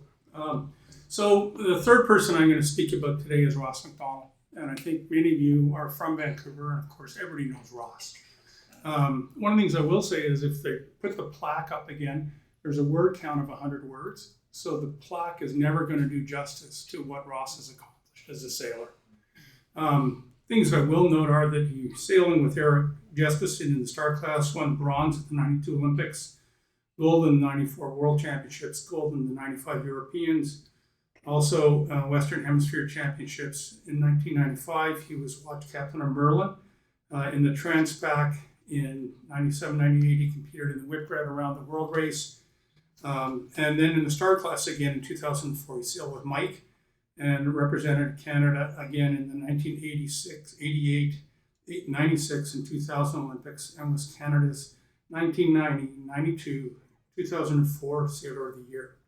And he was also the 2004 BC Male Athlete of the Year as a member of Royal Vancouver Yacht Club. So when you look at his history in sailing small boats, 5-time Olympian, bronze and silver medal, winning Europeans, winning World Championships, Transpac around the world. And he is right now sailing with the King of Spain in TP52s, I believe. So he's a very accomplished sailor at many levels. Just a couple of little personal things is I met Ross when he was 14, and there was a really good group of cohort of young sailors at Royal Vancouver Yacht Club then, Jason Rhodes, Dave Jarvis, a number of other kids, and he was definitely keen. He was definitely a highlight kid. And I remember a year later, I took a group of them to Shill Shoal in January to sail lasers. And on the second day, I'm sailing downwind beside the guy who the year before had finished fourth in the Worlds. And Ross went from about 10 meters behind us to 20 meters ahead of us on the run. And we got near the leeward mark, and this guy turned to me and said, "Who is that?" And I said, "It's Ross McDonald." He goes, "He is going to be very good." And it was a really interesting comment while you're trying not to freeze to death in January on laser. But I always felt that Ross was one of the best sailors in the world downwind. And they make the comment that you win regattas and win races downwind. And I felt that that was one of his hallmarks. I also felt that he was one of the best starters in the world and never had a bad start or a really bad start, and was usually very good or extraordinary on the start line. Also felt that he had a real dedication to winning. And when you look at his approach, how methodical he was, his preparation, the fact that, you know, he understood that he was going to sail with Eric, who had all sorts of skills, and with Mike, with many other people who were very good sailors, it really indicated why he was so successful. The other thing I will note is I always felt that he was a really big part of the activities here at Royal Vancouver Yacht Club. If there were clinics going on, if there were, you know, activities with Dave and Dennis at North Sails where everything was working, Ross was always a big part of that. And, you know, if you could go on and list other regattas he went in, but I always felt that Royal Vancouver Yacht Club was unbelievably good to Ross. And I always felt that he was unbelievably good for the club. It was a very strong symbiotic relationship. And I'd like to ask David McDonald and his sister, Leslie, which one of you is going to come up? Are you both pointing? Okay, stay there. To come on up and accept the plaque for Ross. Well, you can come too. Oh, come on up. Thank you very much. I'll get together.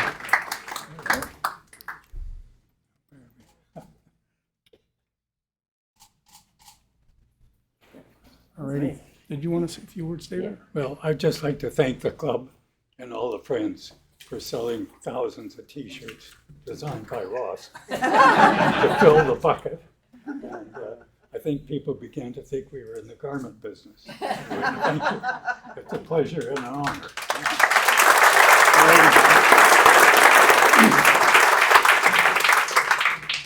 So Ross sent me a message because he is out of town, and I promised to speak for less time than Howard. So greetings everybody from Galicia, Spain. I'm very grateful for Dave agreeing to present this, as he was instrumental in getting me more involved in racing more than 46 years ago, and remained invaluable as he moved from being the head sailing coach here at Royal Vancouver Yacht Club to becoming a national team coach. None of these results would have been possible without the support and encouragement from many friends, family, this yacht club and its membership, as well as our provincial and national sailing associations. Racing in the laser class back in 1984, I was only eligible to qualify for the Pan Am Games, so I was encouraged by our national team to choose an Olympic class to begin a pathway to earning a spot at the Games. Being from this club, which is an extremely long involvement with the Star class, the choice was simple, as I'd always loved the Star. I was always encouraged to come race with the fleet. However, my own aspirations wouldn't have moved forward without the enthusiasm, desire, and support from Bruce McDonald, who started this journey with me back in 1984.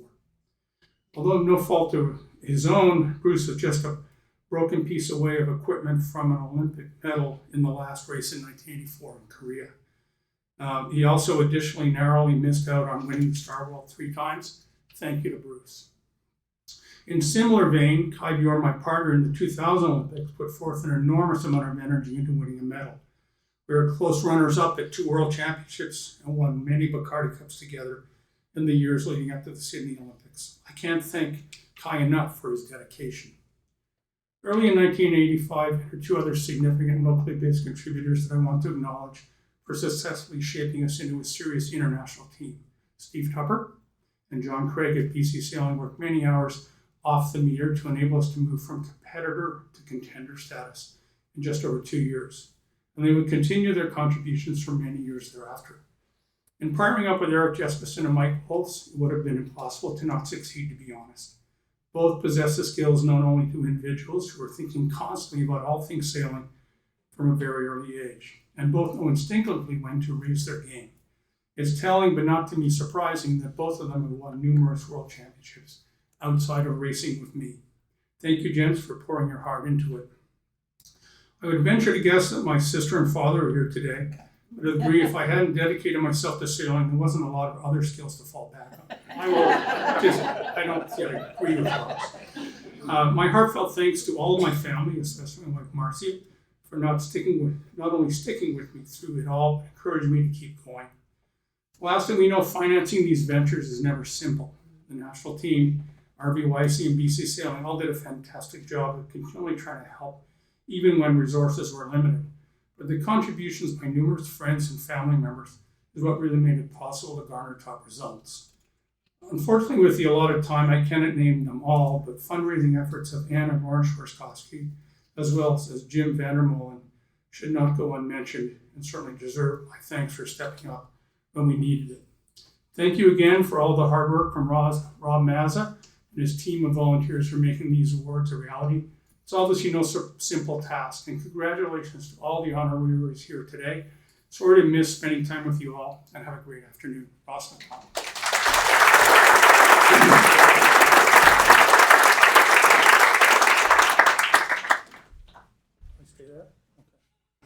All right. Okay. Are you going to tell them what I'm going to do next, or do I do it? You do that. Okay. All right. So I'm here again. Oops. No, that's okay.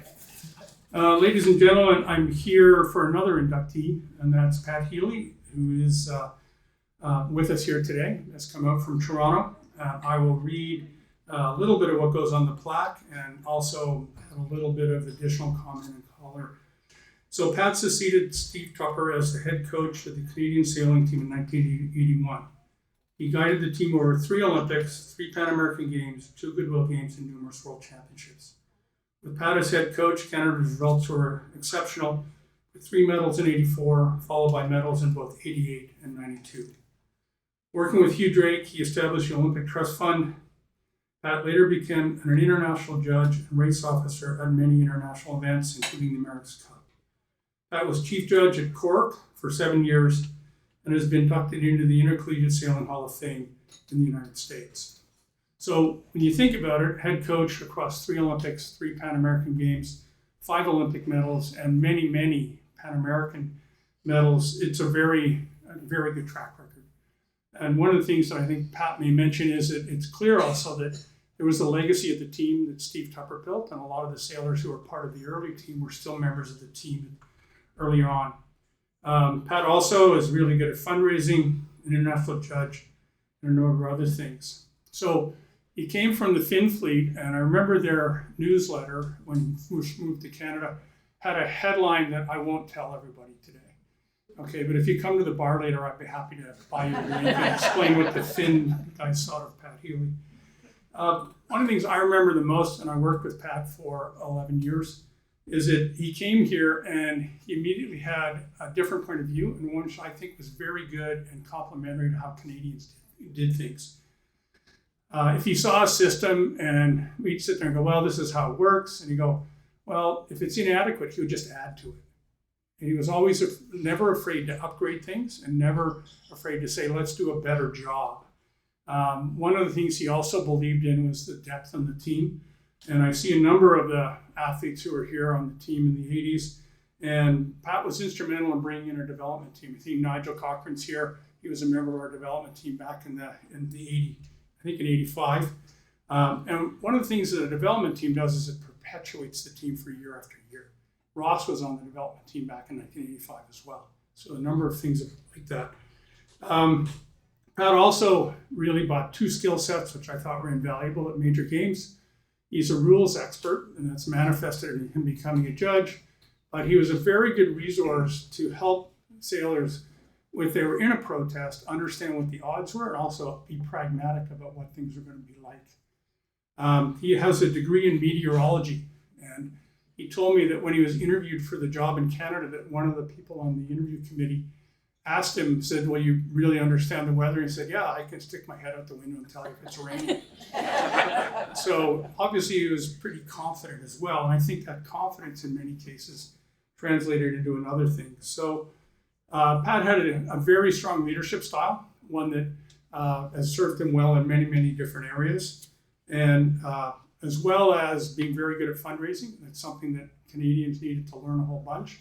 He was really good at dealing with the press and very good at dealing with the people that organized and ran regattas.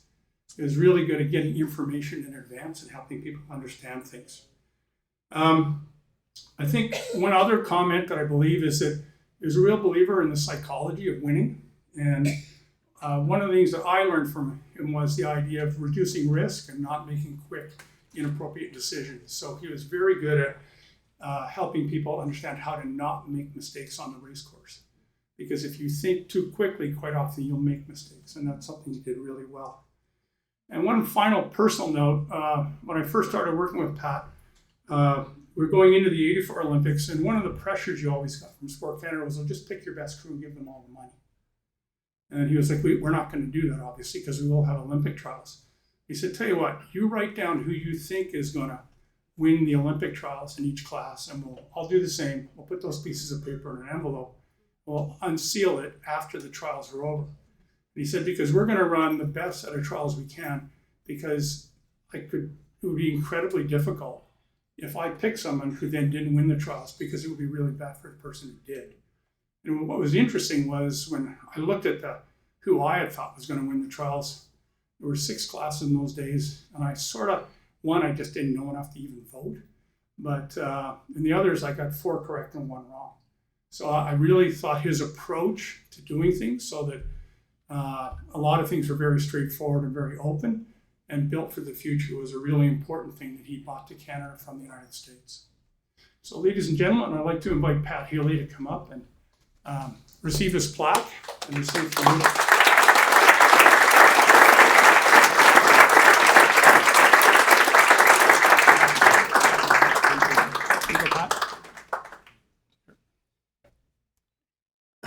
If you look like this, you might be too sick to go sailing. Okay.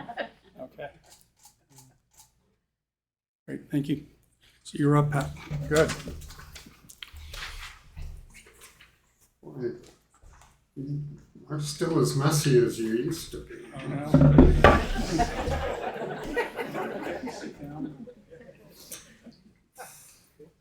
This is probably the most uncomfortable position that I've been in sailing in my life. First of all, with this kind of quality and focus on me as part of 1/16 of the group that are here, and I'm probably overstating my contribution. And the other thing is that coaches in general are supposed to be seen and not heard. And one of the things that we've talked about is that if you see your name in Scuttlebutt or Sailing Anarchy or something like that, you've probably screwed up. And it's just better to keep the focus on the sailors and to keep the focus on the program and the competition. And all these people in front of me, as you can see, are all focused, are all determined, are all, they're just going to make things happen. You can get that feeling listening to them, and it's been a real pleasure and an honor to be associated with that. I got to admit that looking back, it might be more of an alignment of the planets that got me to Canada and got me through working with CYA than anything else.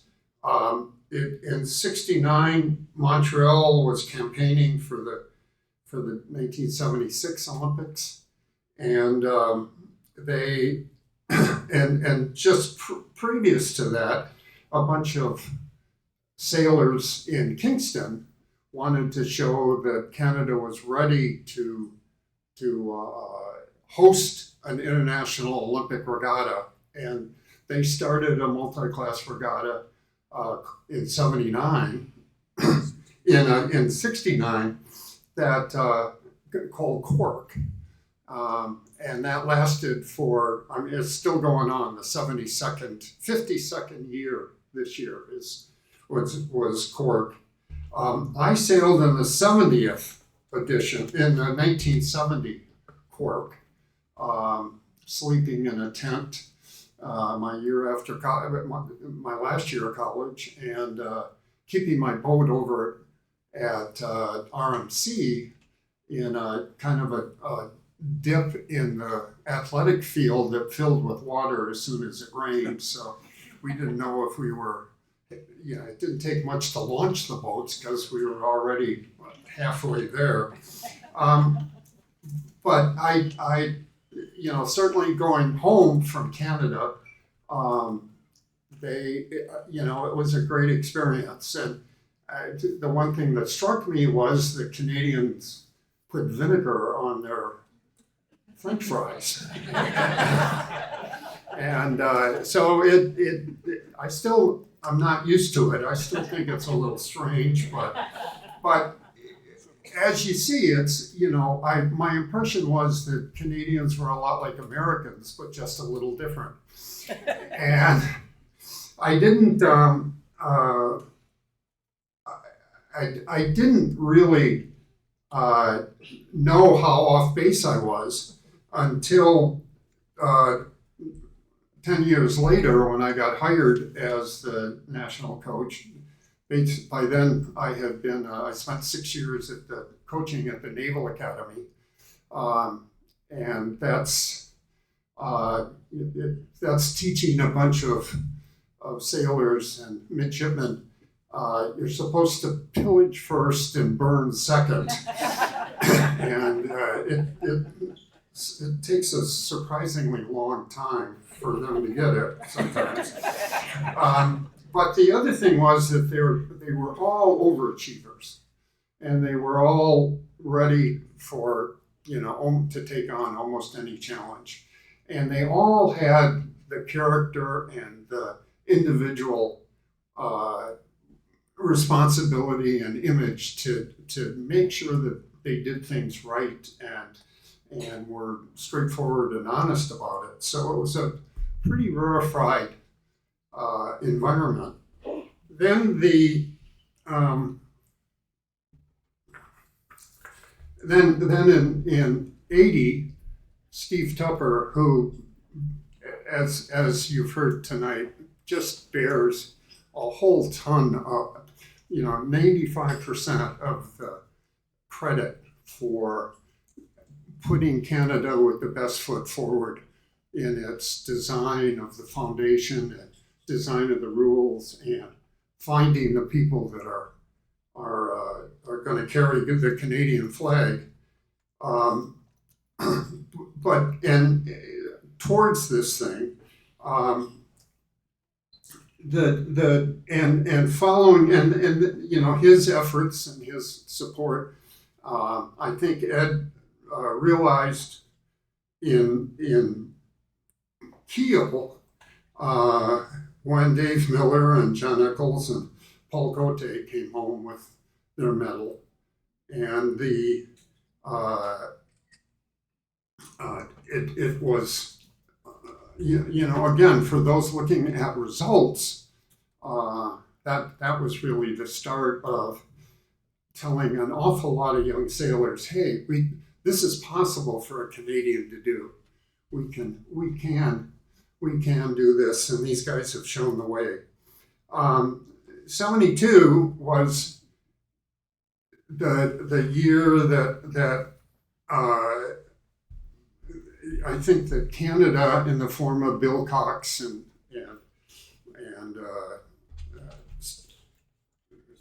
Paul Henderson, put together a super organization to stand behind the sailors at the Olympics.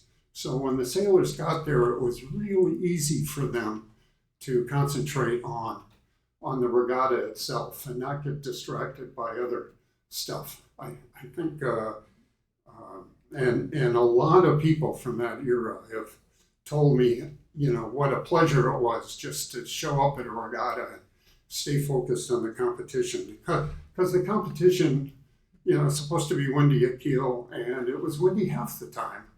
But the other half, the day started out at 0 to 2 and gusting to 3 as far as wind speed and stuff like that. So it was hard. It was hard for him, and it was easy to kind of not keep focused on the ball. And that kind of, and then I stepped in. And I stepped into a path that was really already designed and defined by Steve and his view of how it should be and how it should work and who reports to who. And then finally the sailing program got to the 76 Olympics.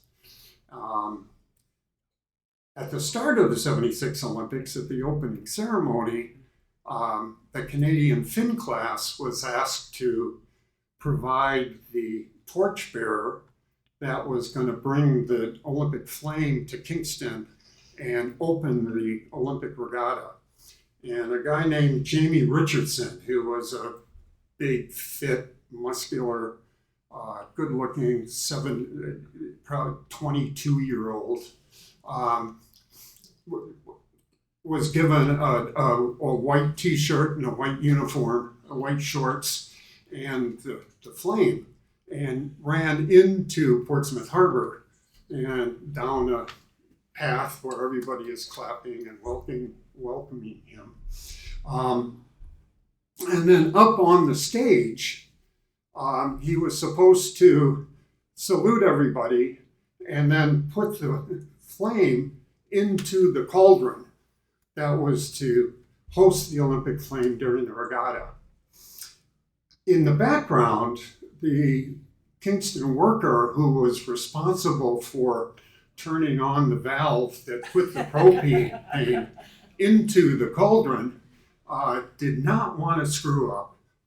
He wanted something to happen when the flame went in there. So he started turning on the gas a little bit early. And when Jamie got done saluting and put the flame over the cauldron, there was this big woof. And then he was supposed to salute afterwards. So while he was saluting afterwards, he's sitting there putting out the flame on his head and his eyebrows and everything else. And that was, that might have been the high point, because for Canada, the lesson that our sailors learned was that especially in sailing, there's very much a home disadvantage. That when you're at home, you've got everybody that you know, you've got everybody that you know at a distance, and then people you don't know coming up to you and wishing you good luck and telling you to come home with the gold, and there's just a huge amount of distraction, and you can't get away with it, and you can't get so everybody is they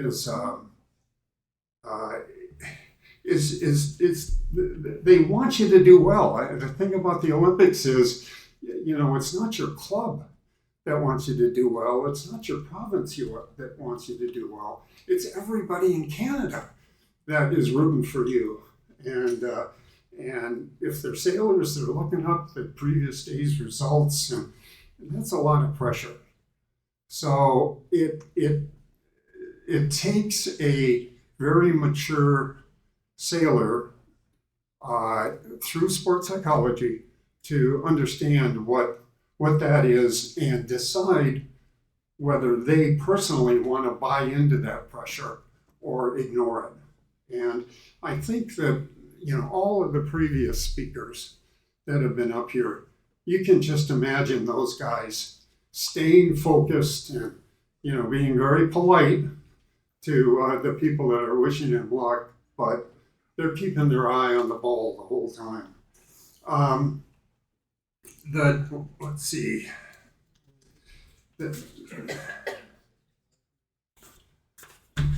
Whoops, I'm gonna be like Dave pretty soon and put this all on the floor. So when I first got to Canada in 1980, again it was this is going to be like coaching in the States, same kind of people, but just a little different. I was taken back by a couple. I had a couple 2 steps backwards. The first camp that I had was in Kingston, and at the Naval Academy, I could stand up in front of the team at a team meeting and say, I don't think you guys are ready for this, but let's try it anyway, and let's see how close you can do, and then we can figure out what we need to work on before you do accomplish this skill. And more often than not, well, 100% more often than not, that would piss off the sailing team so much that they'd be standing up, they would be busting through the fire doors, trying to get out to their boats and get on the water for practice and prove that I was an idiot, that they could do it then. Yeah, I know. I timed yours too. And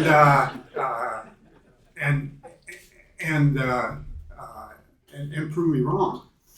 When that happened at Kingston, half the guys got up, left the room, full of piss and vinegar to get going. The other half came up and said, well, if we're not ready for this skill, maybe we ought to take a half step forward and accomplish something that we're capable of doing, and then we'll work towards that even more.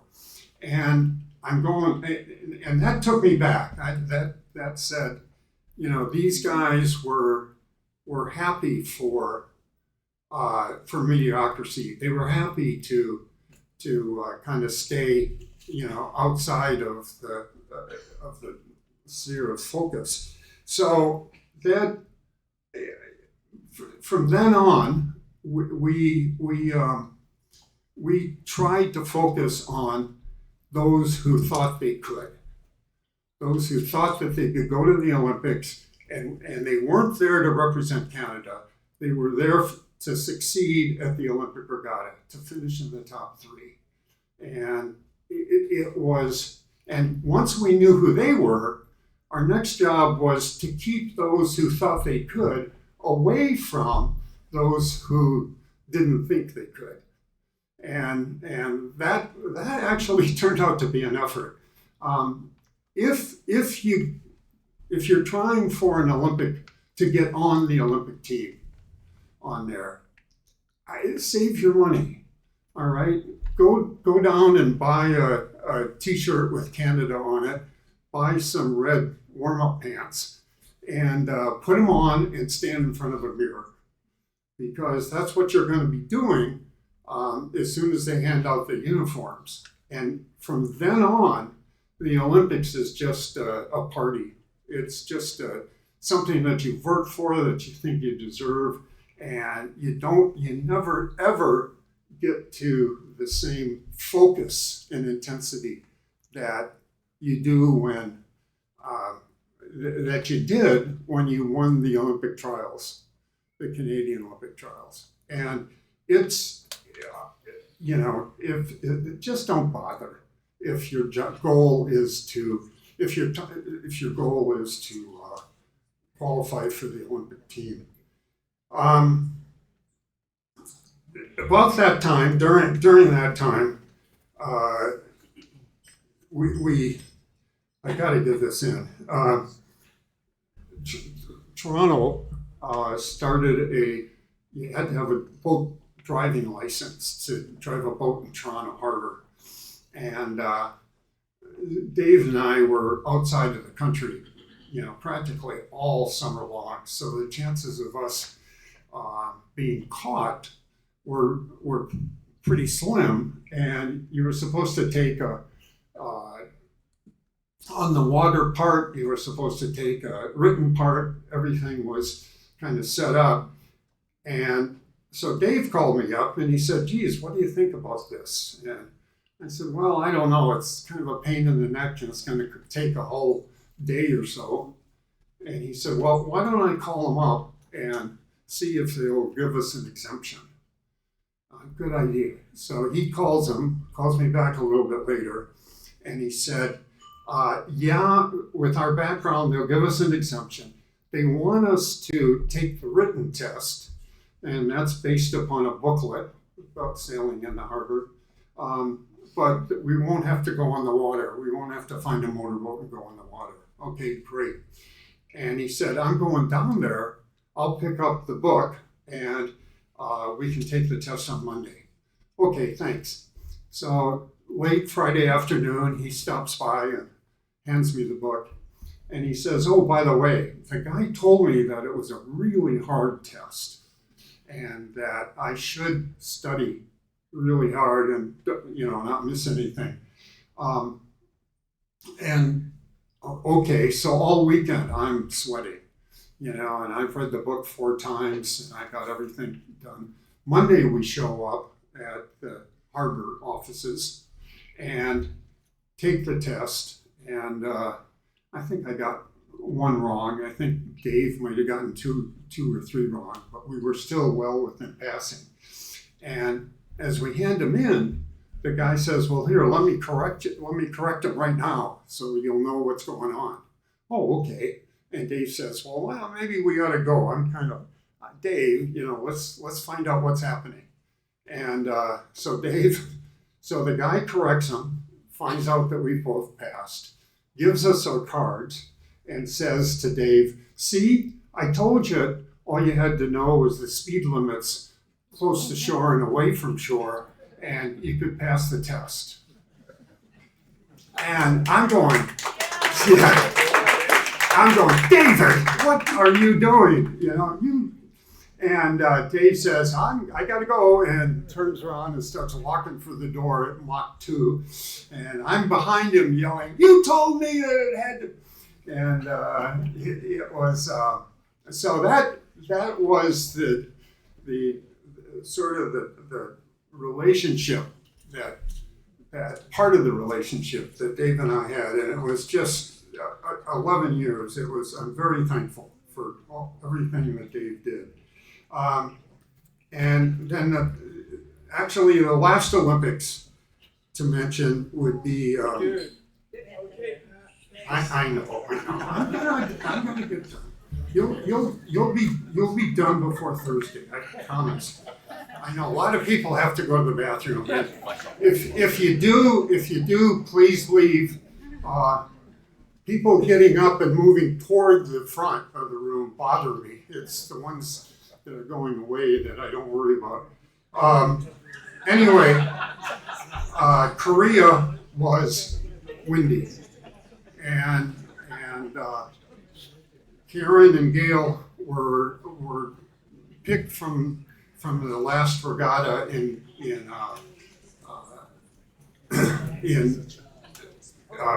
Kingston, which was really light air. So I think they might have been the smallest crew on the water for the regatta. The regatta itself was run by the Korean Navy. So those naval officers who had never run a regatta before said, the race starts at 1, we start at 1. It doesn't matter if it's blowing 30 knots and we have 3-meter swells. So it was a tough regatta. And I don't know how many times you guys and Nigel tipped over in that regatta, but it was a lot. Among practically everybody, I don't think anybody didn't finish the regatta without 2 or 3 capsizes.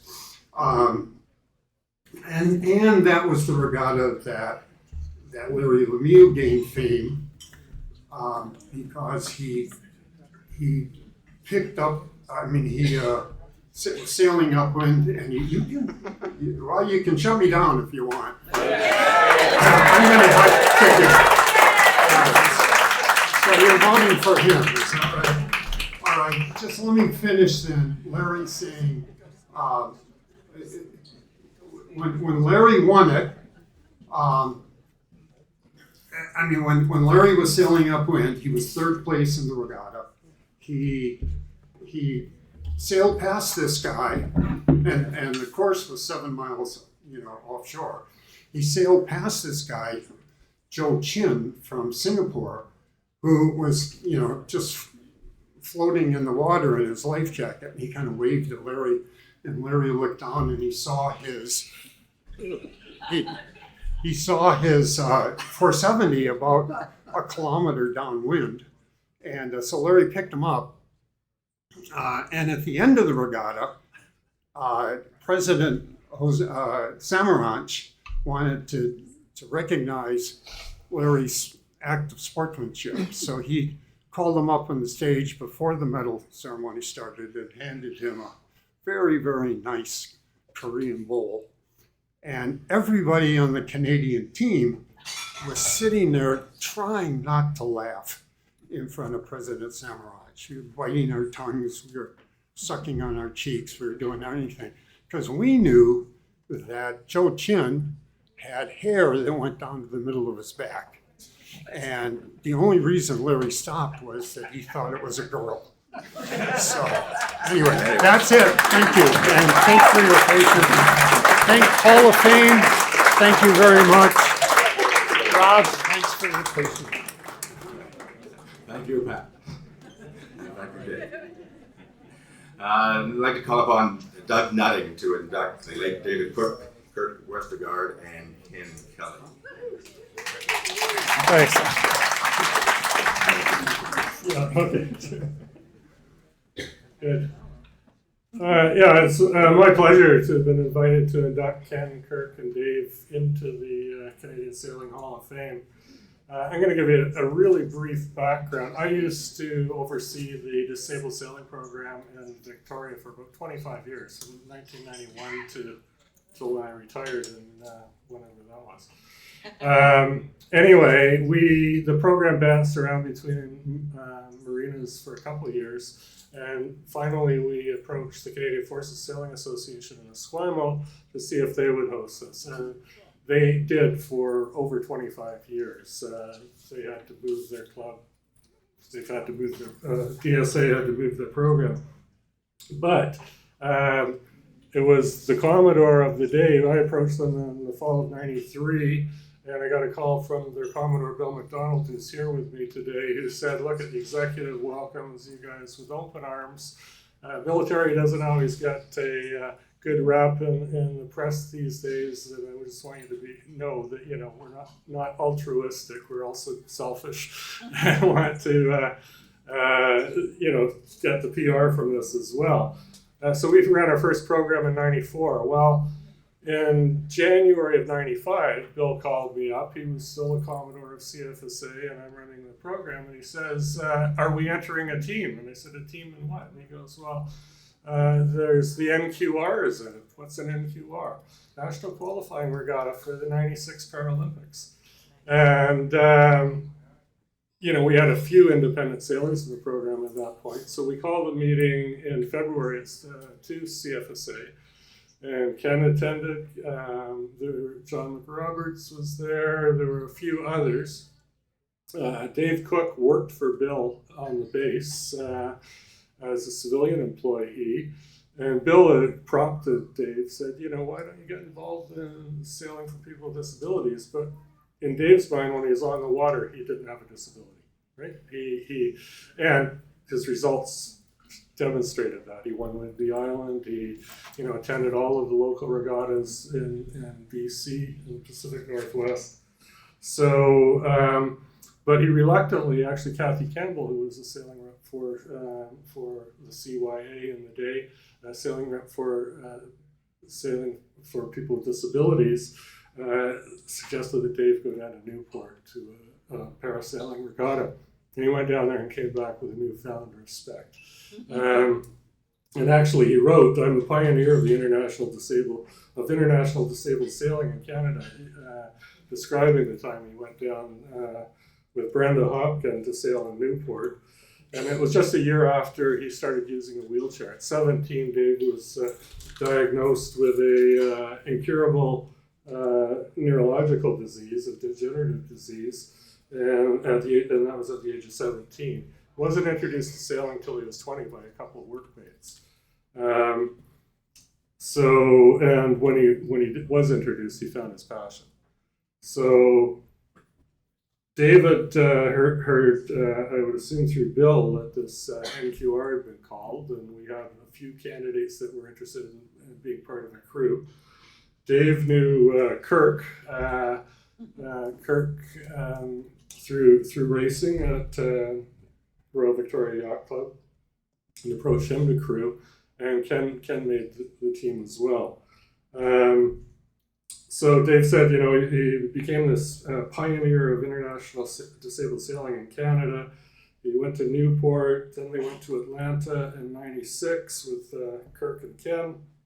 And he said, I'm writing about the World Championships again in Newport in '98. He said he went there with Ken and Brian. Actually, Brian McDonald was there on the crew. And he said, lots of fond memories, and the closest racing ever that he had, able-bodied included. First to fifth separated, and the fifth boat was their boat, separated by 1.25 points after the week's racing. So quite a life. I'm going to go through, I want to profile each of the sailors, but intertwined will be the team as well. Ken described Dave's role in the '96 campaign. So we're in February '96. The Paralympics are in August of '96. So 7 months to put a team together. It was a big task. So Dave led the project. He was the manager. Dave had incredible connections. He was, he could convince people to lend their skills and abilities, twist arms, coerce, whatever it took to get the mission done. His connections were in racing, sailboat repair, rig tuning, boat builders. One of the issues for Ken and Dave is seating in the boat. How do they transfer from side to side when the boat tacks? So he had engineers working on seating devices, and he also identified the race team coach at Royal Victoria Yacht Club and convinced her to, Cindy Shepherd-Harding, to work with them. So they ended up training in Sydney on Kirk's 242 because there were no sonars in Western Canada. And so they did on-water training, coaching, team building at least 3 times a week. They did aggressive public awareness. Initially, they funded this team by maxing out their own credit cards because there was no carding available to them until they became eligible through their competition. So, and Dave was very good at bringing any of that communications fellow. I think it was Dave Gary who did a lot of the fundraising for the team. After I mentioned the military, Royal Roads had a fleet, or not Royal Roads, sorry, Royal Military College in Kingston had a fleet of sonars, and through Bill McDonald and Admiral Ron Buck, they made arrangements to ship, I think, actually shipped Dave's van out in a military transport, and the team went down and trained for a week prior to the NQR in Kingston, then went on to Toronto and won the NQR and the right to represent Canada in the Paralympics. So a lot fell into place, and in just 4 months, a tremendous amount had been accomplished while they were all working full time. After winning the NQR, they went on to Atlanta and they won the silver medal, just out of the gold by 1 point in the final race. Dave went on, retired from sonar sailing after that regatta in Newport, and got interested in the Scud, which was the new 2-person class of boat that was introduced for the Paralympics. And Dave formed a team with Brenda Hopkin, and John McRoberts and Stacy Ludick formed a team.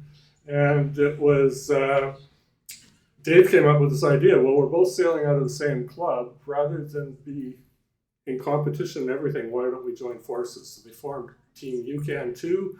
They did fundraising together, they did promotion together, and ultimately they knew that there would be a time on the water when one team would be chosen, which was John and Stacy's team. But I think definitely as a result of Dave's innovation and going together like that, we fielded a better team than we would have if the teams had trained alone. So I really give Dave a lot of credit for that innovative approach and collaboration with the other team. David retired from international competition. He went on to sail in the 1 meter class, which he enjoyed, and he designed and fabricated his own boat. He founded a nonprofit organization, the Victoria Sailing Foundation, to teach disadvantaged youth and people with disabilities how to sail. And to say that Dave was driven is a bit of an understatement. Dave wrote, "For 4 decades, my passion, obsession in life was the sport and recreation of sailing." Dave had the support of his wife, Raywin. Always had a dog by his side. I don't know, in all the years I knew David, probably 4 or 5 Goldens or Labs or whatever that were with him. But unfortunately, Dave passed away on January 14th, 2022 at the age of 62. And I just wanted to, Herman Melville wrote, "Life is a voyage that's homeward bound." And I think we all need to wish Dave fair winds and following seas on that continued voyage. I said Kirk was introduced as the main trimmer. The team was known as Team Orca. And as I said, they knew each other through the sailing community. Kirk learned to sail from his father when he was about 12 years old. He didn't start racing till his mid-20s, and he did a lot of that on a 242 out in English Bay here. And as he said, probably came dead last 25 times in a row. But they always frequented the same bar after racing, and he said the time they came into the bar and they were asked by the staff, "How did you do?" They said, "Well, we didn't finish last. The round of tequila shots went up for them."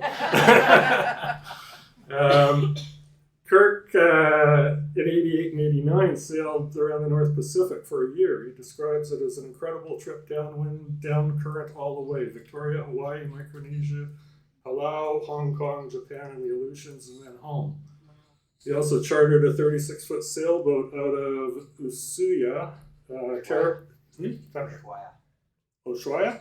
Okay, in Tierra del Fuego and Argentina, and rounded the Horn as one of the goals he set for himself.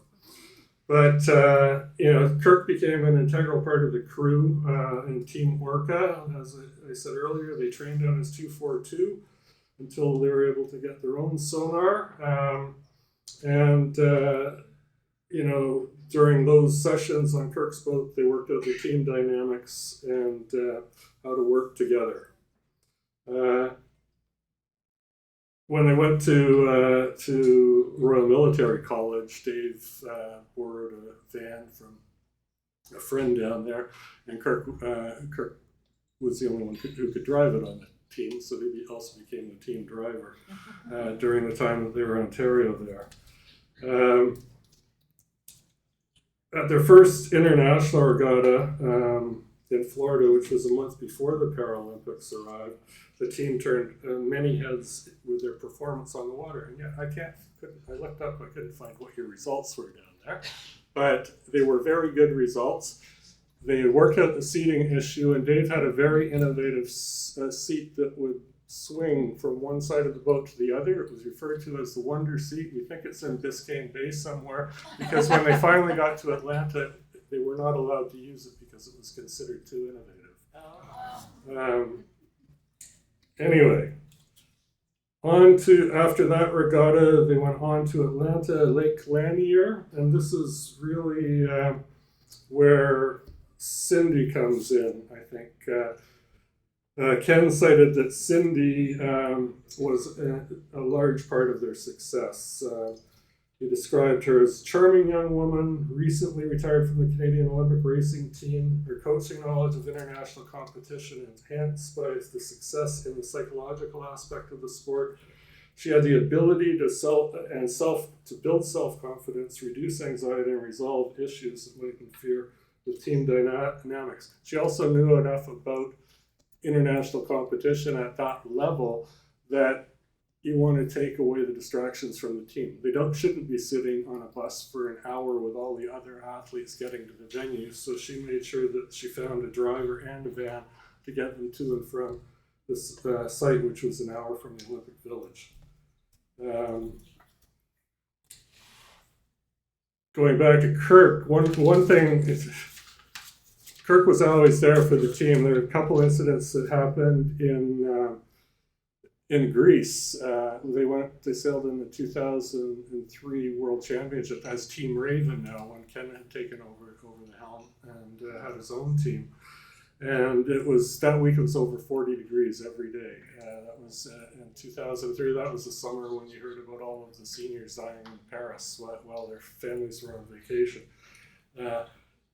Ken has a transfer bar that goes across the cockpit, and Kirk volunteered, or was voluntold, we need to install this, and he squirmed his way through the lazarette in 40-degree heat and fumbled with the bolts and nuts with one hand to attach that, and somehow squirmed out and was probably 10 pounds lighter from all of that fluid he lost through evaporation. Another story was going to Greece. Ken had made all these arrangements to rent a Land Rover, and when he contacted the rental place, it was, is there a trailer hitch? Can this vehicle tow? Yes, it can. Yes, it can. A day or two before we left for the flight, and I was managing Ken's team at that point, his contact, you can't tow a boat. It has a trailer hitch, but you can't tow anything with it. So at the 11th hour, Ken's daughter's partner loaned them a two-seater Toyota truck, four-wheel drive, and he and Kirk drove from Portsmouth to Piraeus. Little hitch, British vehicle, standard. Kirk's left arm, he has a hook, not a hand, so he can't, for, 3,200 kilometers, Kirk did the brakes, the steering, the gas, and the clutch, and Ken did the shifting.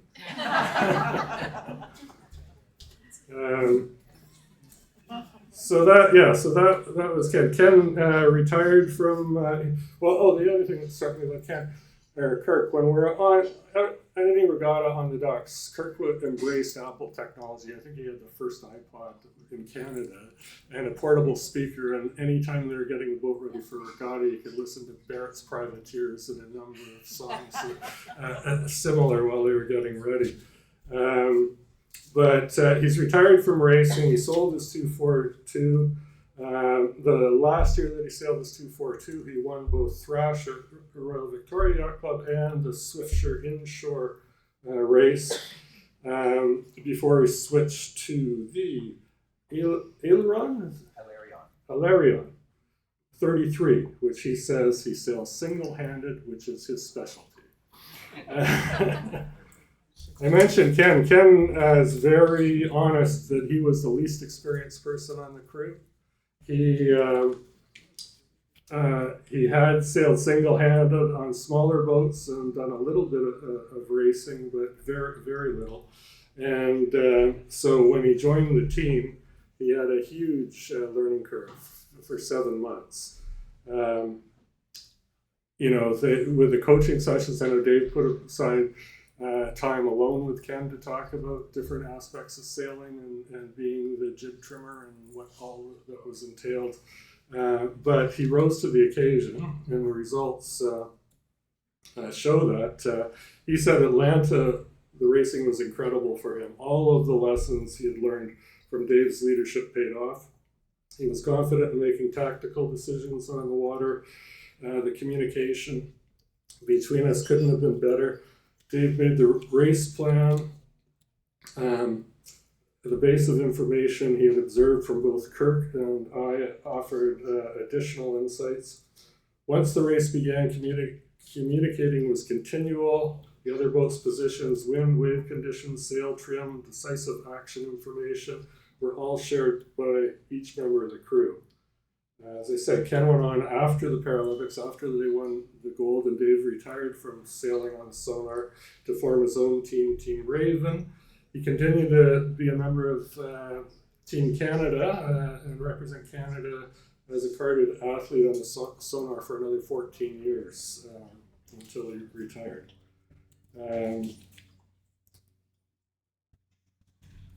Ken says he applied all of the lessons he learned from Team Orca under Dave's leadership to the organizational structure, team development, boat and race management when he formed his own teams.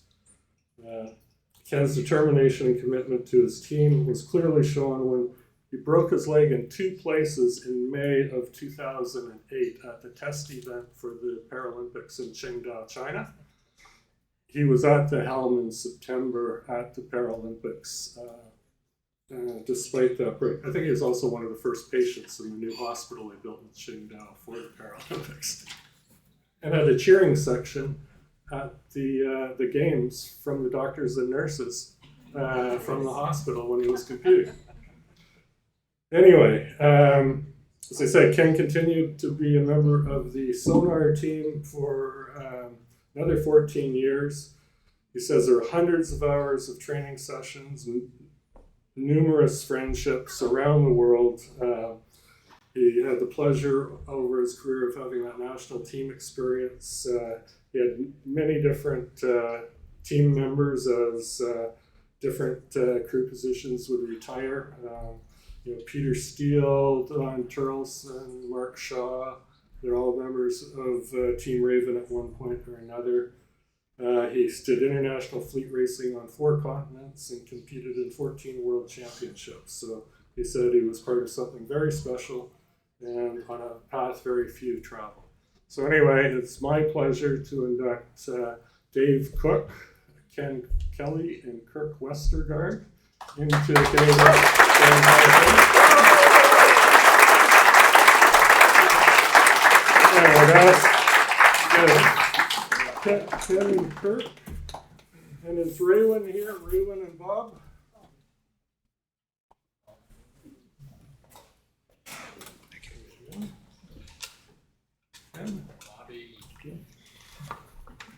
This is Dave's brother. Thank you very much. Bob Cook.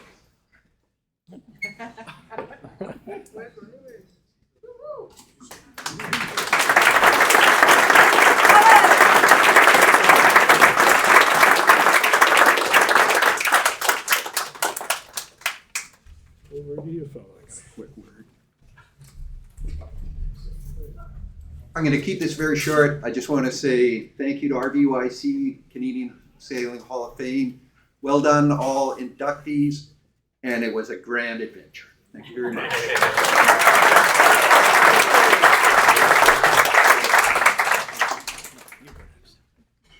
Yeah, it was a grand adventure, and I just want to add that Doug's contribution to disabled sailing over the last 40 years is commendable. He formed the Victoria Sailing, the Disabled Sailing Association in Victoria, and which eventually became the home of Paralympic sailors in Canada. Paul Kingley, John McRoberts, Stacy, all trained and sailed there. They were all on the board of executives for the Disabled Sailing Association in Victoria, and over the years, I think that many sailors came through that program. So, thanks, Doug.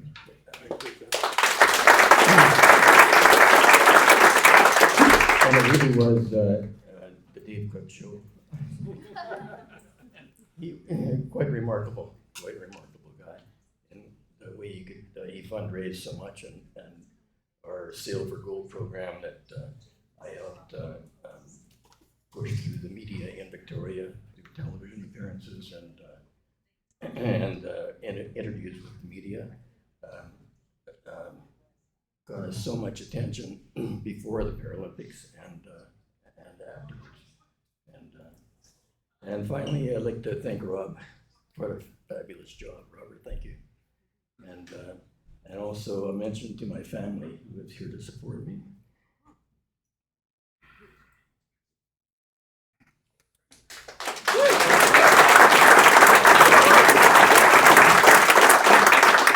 And my wife Janice for all the support she's given me over the years. Thank you all.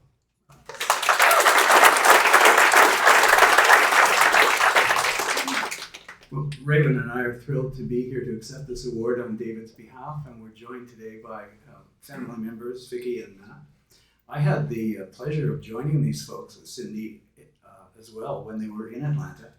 I was something of a gopher, moving benches, seats, and all of the equipment from boat to boat to boat.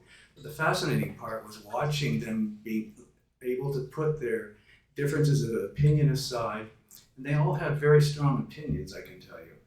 To work as a team and to watch that success, it was really something. It was an experience of my lifetime. If David were here today, he would be pleased as punch, and he would be wheeling around this place to buttonhole each and every one of you to share some little bit of knowledge, a gadget that he'd invented, or something that problem that he was trying to solve. He would also be thrilled to be amongst this company. Some special mentors of his that have been here at the front today, and of course all of his sailing peers. So thank you all very much.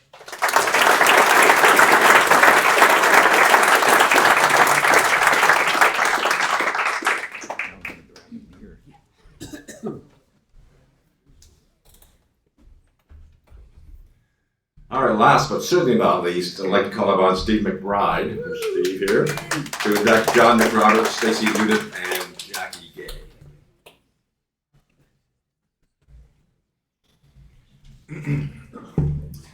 Good afternoon. We're getting close. Thank you everybody for hanging in so far. What an amazing day. I just wanted to make a couple comments before I get going. This room, not just the people in this room, because I think, we as a community of sailors inspire each other in so many ways, but there's places at these clubs that we all go to compete, to race, to dine, to hang out, to make friends, to be part of a community. I'm here at this yacht club over my years as a coach for the last 25 years. I've been here 2 to 3 times a year. And the number of young people that eat in this room that have gone on to great success, many of them are in this room or are getting awards here. And that is the same in any club in Canada. So we as a nation have a great community that builds amazing people that continue to give back to the sport, to continue to change, continue to innovate. And you've heard from a lot of them today. The number of people in this room that Caroline, first keelboat I sailed on was a CNC, Ross, et cetera, Dave, the mentors in this room, the people that have shared knowledge with myself personally on my journey as a coach to prepare me for, hey, I guess we're doing this now, and here I am. But that is kind of a little bit about how Team You Can Too came together, and we are here to celebrate my very good friends, Stacey, Jackie, and John. I did want to read something. Mike Turner, who many of you know, he wanted to be here, but he's off being a judge, as he does, down in the States. I'm sorry that cannot be there in person to celebrate the induction of the class of 2024 to the Canadian Sailing Hall of Fame. It's been my honor over the years to sail with and or against most of the class, in particular my friends, the late Dave Cook, also Bruce, John, Stacey, Jackie, Ken, Kirk, Eric, and Ross. My utmost respect to each of you for your skills, abilities, competitiveness, and dedication to our sport. It has been my pleasure to collaborate with several of you on rules issues in preparation for your competitions and success at the highest level. A special thank you to Pat, Dawn, and the late Steve Tupper. Your advice and guidance, solicited or not, was instrumental in my development as a senior race official. Again, sir, I could not be there, but to congratulate each of you in person. I will raise my glass to you tonight, Bravo Zulu, and congratulations to each of you, each of the 2024 inductees into the Canadian Sailing Hall of Fame. I wasn't sure which order that I was going to be doing this in, so I'm just going to kind of weave a little bit of a story. As we've already heard, Dave Cook and John and Stacy and Brenda started Team You Can Too. So I'm going to start with Stacy. Stacy, I'm not sure how she got involved, as was the way of Dave Cook and John McRoberts. Was she harassed in? Was she recruited in? How did this happenstance happen? But it did. And, we always think about our successes as the pinnacle of our achievements, and we cannot deny Stacy and her sailing with John after qualifying, beating Brenda and Dave, to go on to Beijing to be the first woman to win a medal for Canada in the Paralympic or Olympic classes.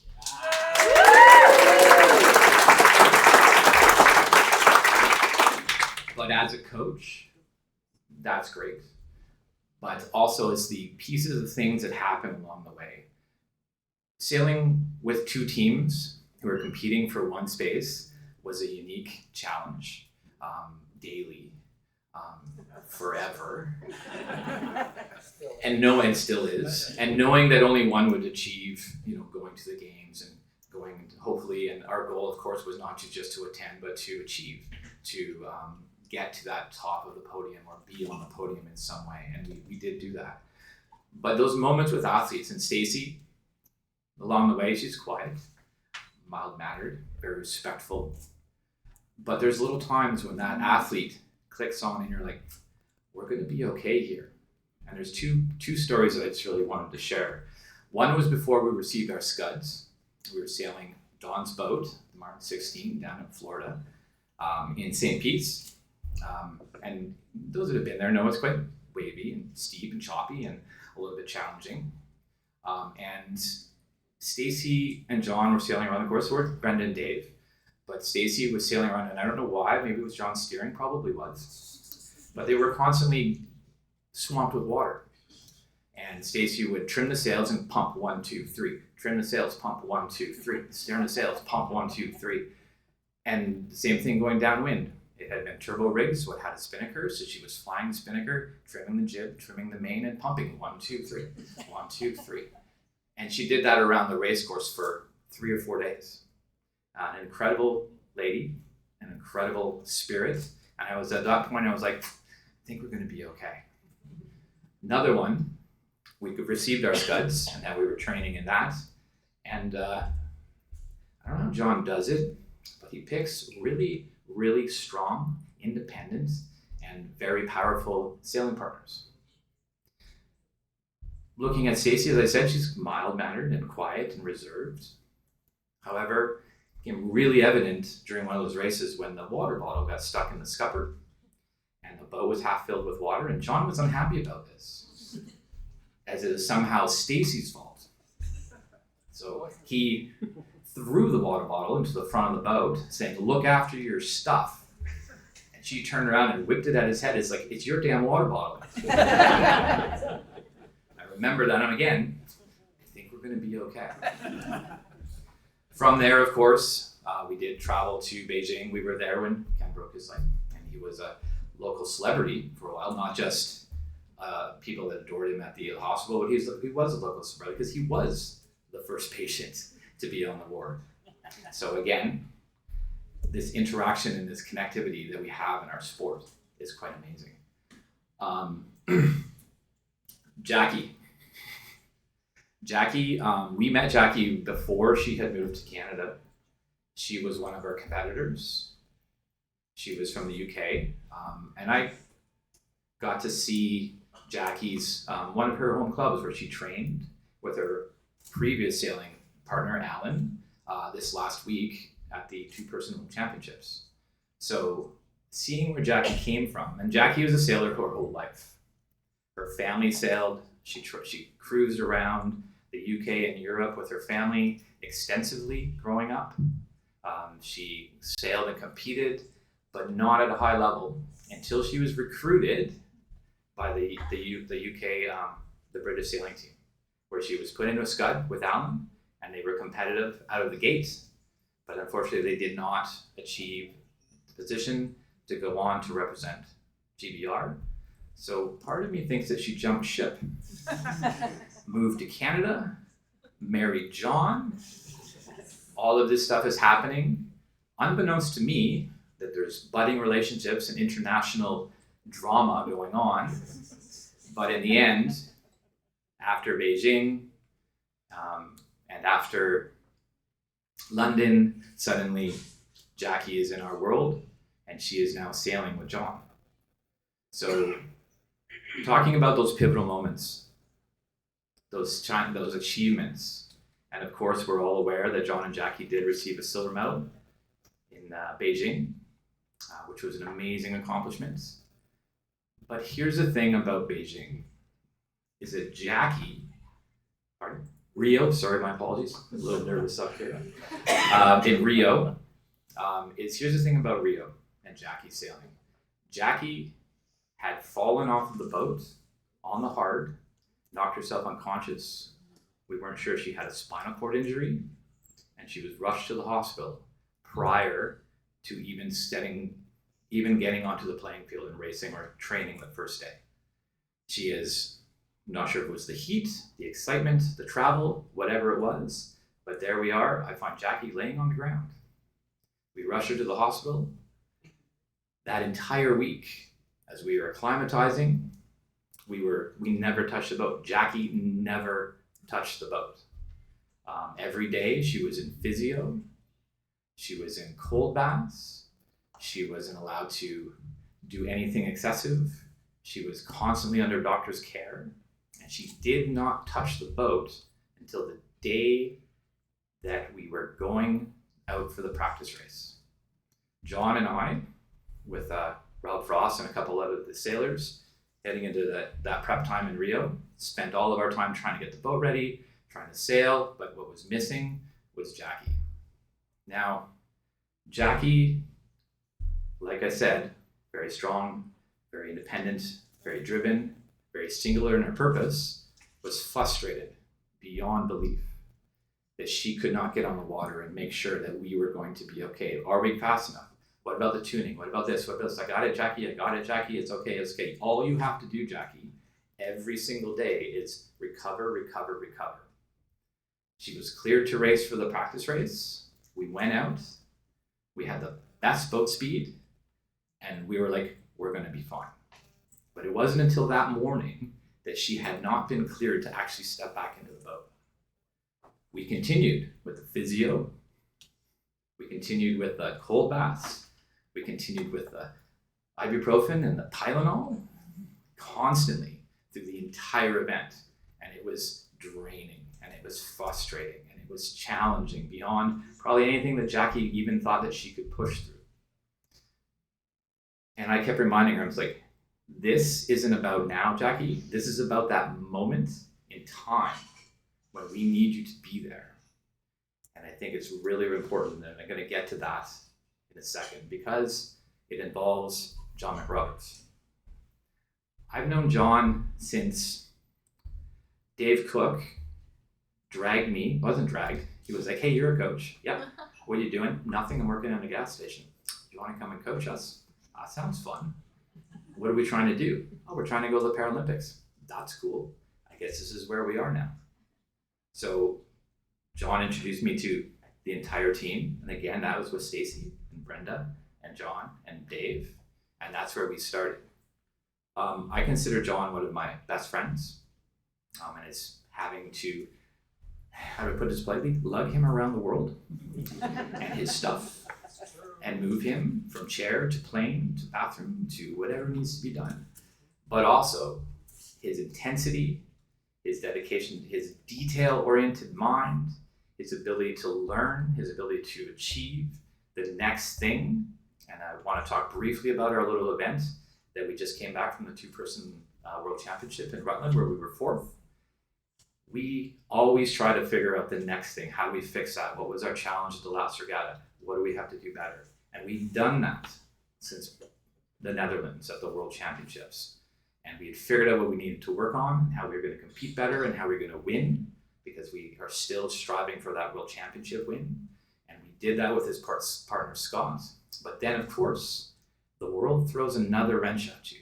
And for the first time during a race, we capsized during a paraclass event, and John came out of the boat and into the water. Of course, I jumped in, got him back in the boat. One of my dear friends, Per, jumped in the boat as well. He says, Steve, let's get him back in the seat. Popped him back in the seat, and we're like, you good to go? He says, okay. We came second in the next race. John was in second when he fell out of the boat, when it capsized. Not ideal in the pair world. John and I have traveled the world, and there are countless stories. And I could spend hours up here talking about that. But again, that achieving moment, that one time when, you know, it all comes down to actually making a difference and making the right decision. And people have talked about it, you know, like, you don't want to make quick decisions. You want to make the right decision.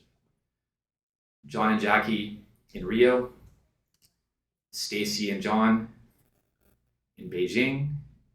There's critical moments that happened during those races. One was, we have to stay ahead of the Aussies. Have to. Okay? John's going along, looking. Stacy's looking. Both look away, Aussies tack out. There goes us from silver to bronze. Defining moment that we've never forgotten. But those Aussies are still our best friends. We continue to train with them for years. But that is sport, and we were as proud of that bronze medal as we were of our sailing partners, our sailing training partners' silver medal with the Aussies, and in all of that we achieved with John, with Dave and Brenda, leading up into Beijing.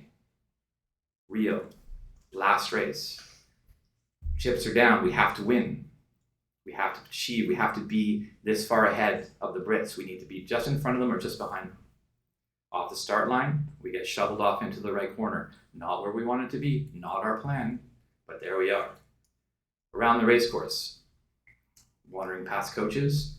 Ken Duell, how's it going, Ken? He goes, not as good as you, and better than you are. Yeah, well, that was, how did we go from podium to fifth? Well, we did. Going around the race course. John and Jackie are, I didn't know this was going on in the conversation. John's like, I'm sorry dear, I'm sorry honey, we lost the medal, it's over. And as I said to Jackie, all of this recovery, all these ice baths, having to be put and carried around the boat park, not allowed to participate in extra activities, it all came down to one moment. And she turns around to John and goes, it's not over yet. We can do this. And John goes, you're right. I'm sorry, let's get it done. They tacked away, found the shift, found the current that we had discussed with the Aussies in a previous race, leading up into the racing that day, and we went, and we not only did we finish near, but we finished ahead of the Brits in second place and secured the silver medal. An amazing moment, like in all of our sports, and we can all think of those things. And every person in this room, and every person that has been up here achieving an award tonight has had those moments. Without further ado, I would like to have Stacy, Jackie, and John come up for their induction.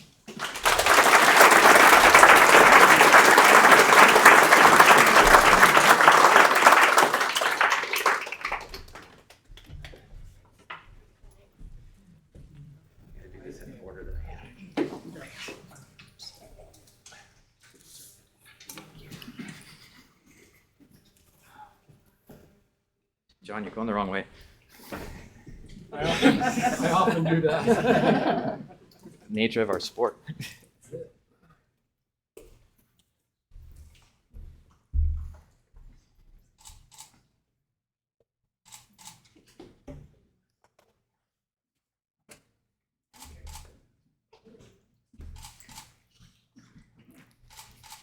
Awesome. Can we get the good side?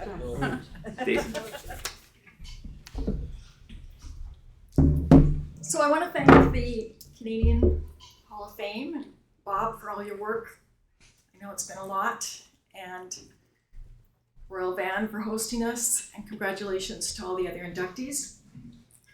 I never dreamed I would be in this spot and having a sailing career, traveling the world, medaling, and it started with John. I met him when I moved to Victoria, way back when. I've actually met him on a dock. We became sailing friends, and then he was starting this campaign with the new boat, the Scud 18, and he basically came knocking on my door and said, do you want to give this a try? And I was apprehensive, kind of had other things going on. I had a young family and a career and whatnot, and he said, just come to this one event, the Martin 16 in Florida. And I said, sure, so we did. And it was amazing. It was so much fun, it was so much work and so hard. And yes, I did hit him with the water bottle, the Gatorade bottle. But I also let him know that there was a young lady sitting at the bar kind of interested in him after one of our sailing events. And that would be our Jackie. So thank you, John. And it's great. Now I can continue to sail in the 2.4 single class, and it's just fun. It's a great lifelong sport. But we would be nowhere without our Steve. Yay. He is like the Swiss Army knife of coaching. Yeah. He can do everything and does everything. And as any coach knows, there's a lot to be done with boat maintenance, and there's psychological meetings you have to have with your team, and so much. But the thing that I like most about Steve, he sees the big picture. And there's so much going on with the tactics and the next race and the strategy of, how we're going to get from here to there. But he really does see the big picture, and it shows with all who he coaches. So thank you.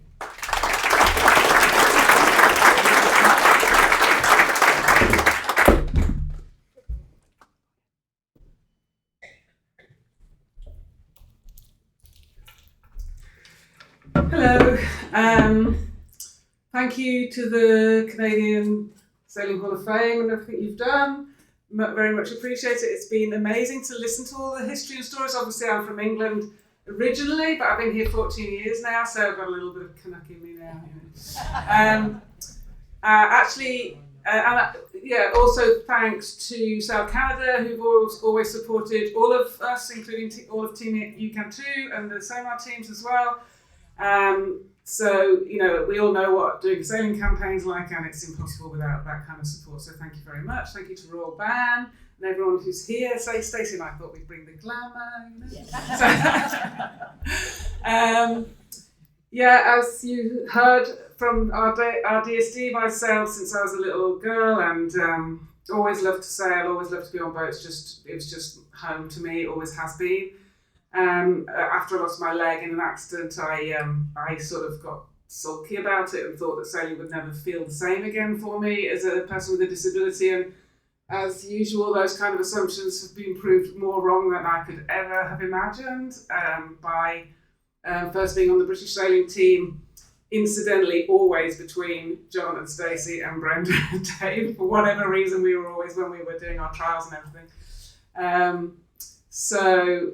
It's a real dream come true, and I hope that it's a real joy and pleasure for us to be able to spread the word about the Paralympic movement, because, I don't know if anybody of you watched Paris or watched any of the recent coverage of the games, but it's just such an amazing, inspiring movement to be a part of. And, it's like, when you have a disability, often you feel like the doors are closing on you, but the Paralympics are just the doors opening on you, and of course, that opens up our own potential and everything that we are able to achieve. And I honestly think I'll never see anything like the Paralympic Village in Rio again. It was just like how I imagined the world really should be. It was just absolutely incredible, and it was a privilege to be a part of that. And then to sail and win, well, not win, but, it's the Aussies.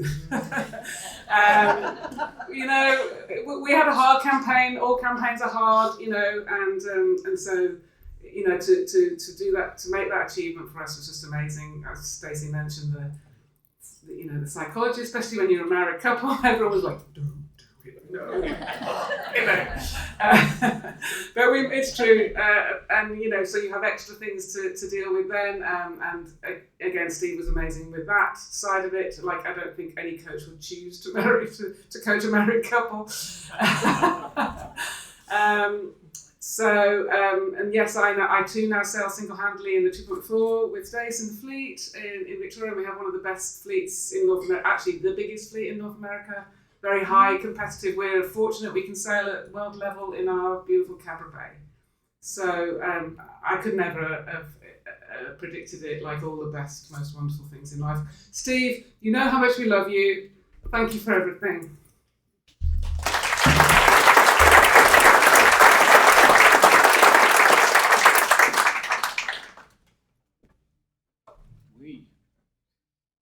Hello.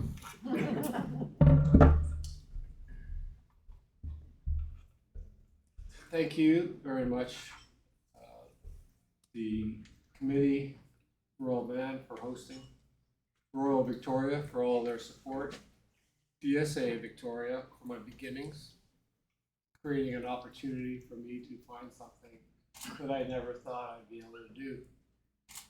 I learned how to sail only doing the white sail program from CYA back in Ontario Place, sailing a petrol made by Alcan, which was in fact aluminum, so you can crash and smash and just use a hammer and bang it out. But I never raced until after my injury at 18. I suffered a spinal cord injury, where I'm a C6-7 quadriplegic. Basically paralysis from my nipple level down, no hand function. How am I going to get in a boat? I moved to Victoria from Toronto in '95. That meeting that Doug and the gang had, I was gracefully invited to. And I was the alternate on that team. And I learned so much. Riding in the coach boat with Cindy, watching, being a part. Hard as heck to be the sub on the bench. I used to be that in soccer. Here I am again on the bench. But I was honored to be part of that team. Going to Atlanta gave me the Kool-Aid that I needed to want to represent Canada further. So I tried for 2000, I failed. I tried for 2004, I failed. My spinal cord injury is such that it was difficult to sail on the sonar. You need a lot more balance with your ability level. So they introduced the Scud in '06. It gave David Cook and I the opportunity that we needed. So we became the drivers. But not only that, the International Paralympic Committee said, hey, you have to have at least one female on the boat because of inclusion and numbers. It was like, oh. The reason why I wrote, oh, is first of all, there's not a lot of female sailors, and there's certainly not a lot of disabled females. It was a challenge. Dave and I were faced with that. And I fortunately met Stacy. And one thing I remember saying to her in my little pitch was, just imagine your son seeing your mother on the podium. Yay. What kind of message would that send to him? Not only do I share his birthday, Dylan's birthday, he in fact came to Beijing with Stacy's wonderful husband, and they did see his mother on the podium.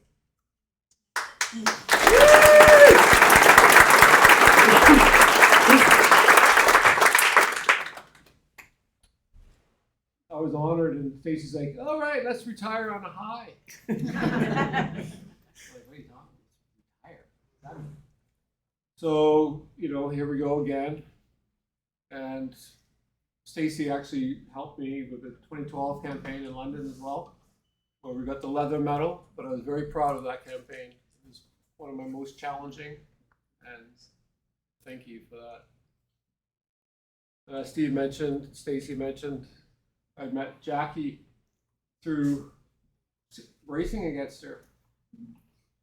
And then to become husband and wife, and then to represent Canada, and then to win a medal. Wow, that's pretty incredible. Especially after the injury that Jackie had sustained, and her family all came from England to see it. I'm very proud to represent Canada. I want to continue to represent Canada as long as I can. I've remained going to World Championships ever since Rio. Just got back last night with Jackie and Steve. I don't know how to retire. Sailing is a sport that I think I can sail for a long time. I leave my chair on the dock and I'm a free person. David Cook was a huge part of my opportunities. He was a pain in the butt, but he was an amazing person. And I thank him for that. Sport.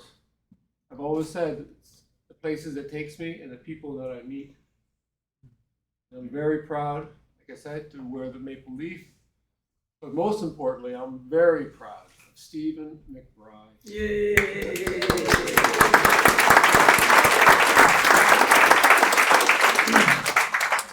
I would certainly not be here without the community I have, but Steve has been the chief, the leader of my community. And I don't know why he still puts up with me, but he does. And we have become very good friends. And this is something that I've learned through the sport of sailing is, again, the friendships, kinships. People say that I inspire them. I'll tell you who inspires me. So those youth, those little kids down on the dock, 5 years old, rigging their own boats, sailing those opties. I tell you, where else can you do that? What other sport can you become the captain of your own ship at 5 years old? I want to thank sailing. And again, have a great night. Thank you.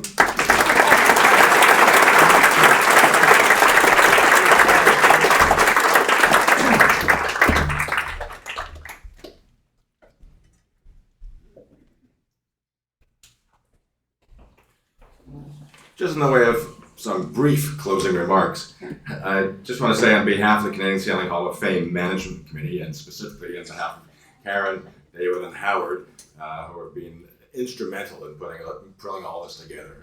I just want to thank you all for joining us today, and again thank the Royal Vancouver Yacht Club for being such gracious hosts for the 2024 inductions. We've made amazing progress since our first official inductions back in 2014, a mere 10 years ago. We've almost caught up with our automatic inductees of medal winners and world champions. But we have many, many more great Canadian sailors, designers, builders, and organized to honor over the 150-year history of sailing in this country. Now, the Canadian Sailing Hall of Fame inductions traditionally occur every 2 years.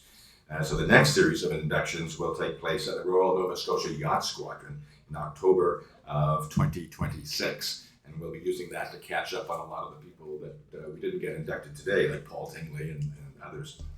I invite all of you who can to join us to honor a whole new cohort of inductees, and perhaps more of an East Coast focus than this West Coast induction here. But we have barely scratched the surface and for the past and present talent of sailing in this country. So before everybody leaves, I want to invite all the inductees and their representatives with their plaques to gather in front of the trophy case over there for a group photograph. We were going to do this outside, but it's a little gloomy out there right now, so let's do it inside in front of the trophy case. Rocky, where's our photographer? So, okay. So everybody in front of the trophy case. And thank you again for joining us.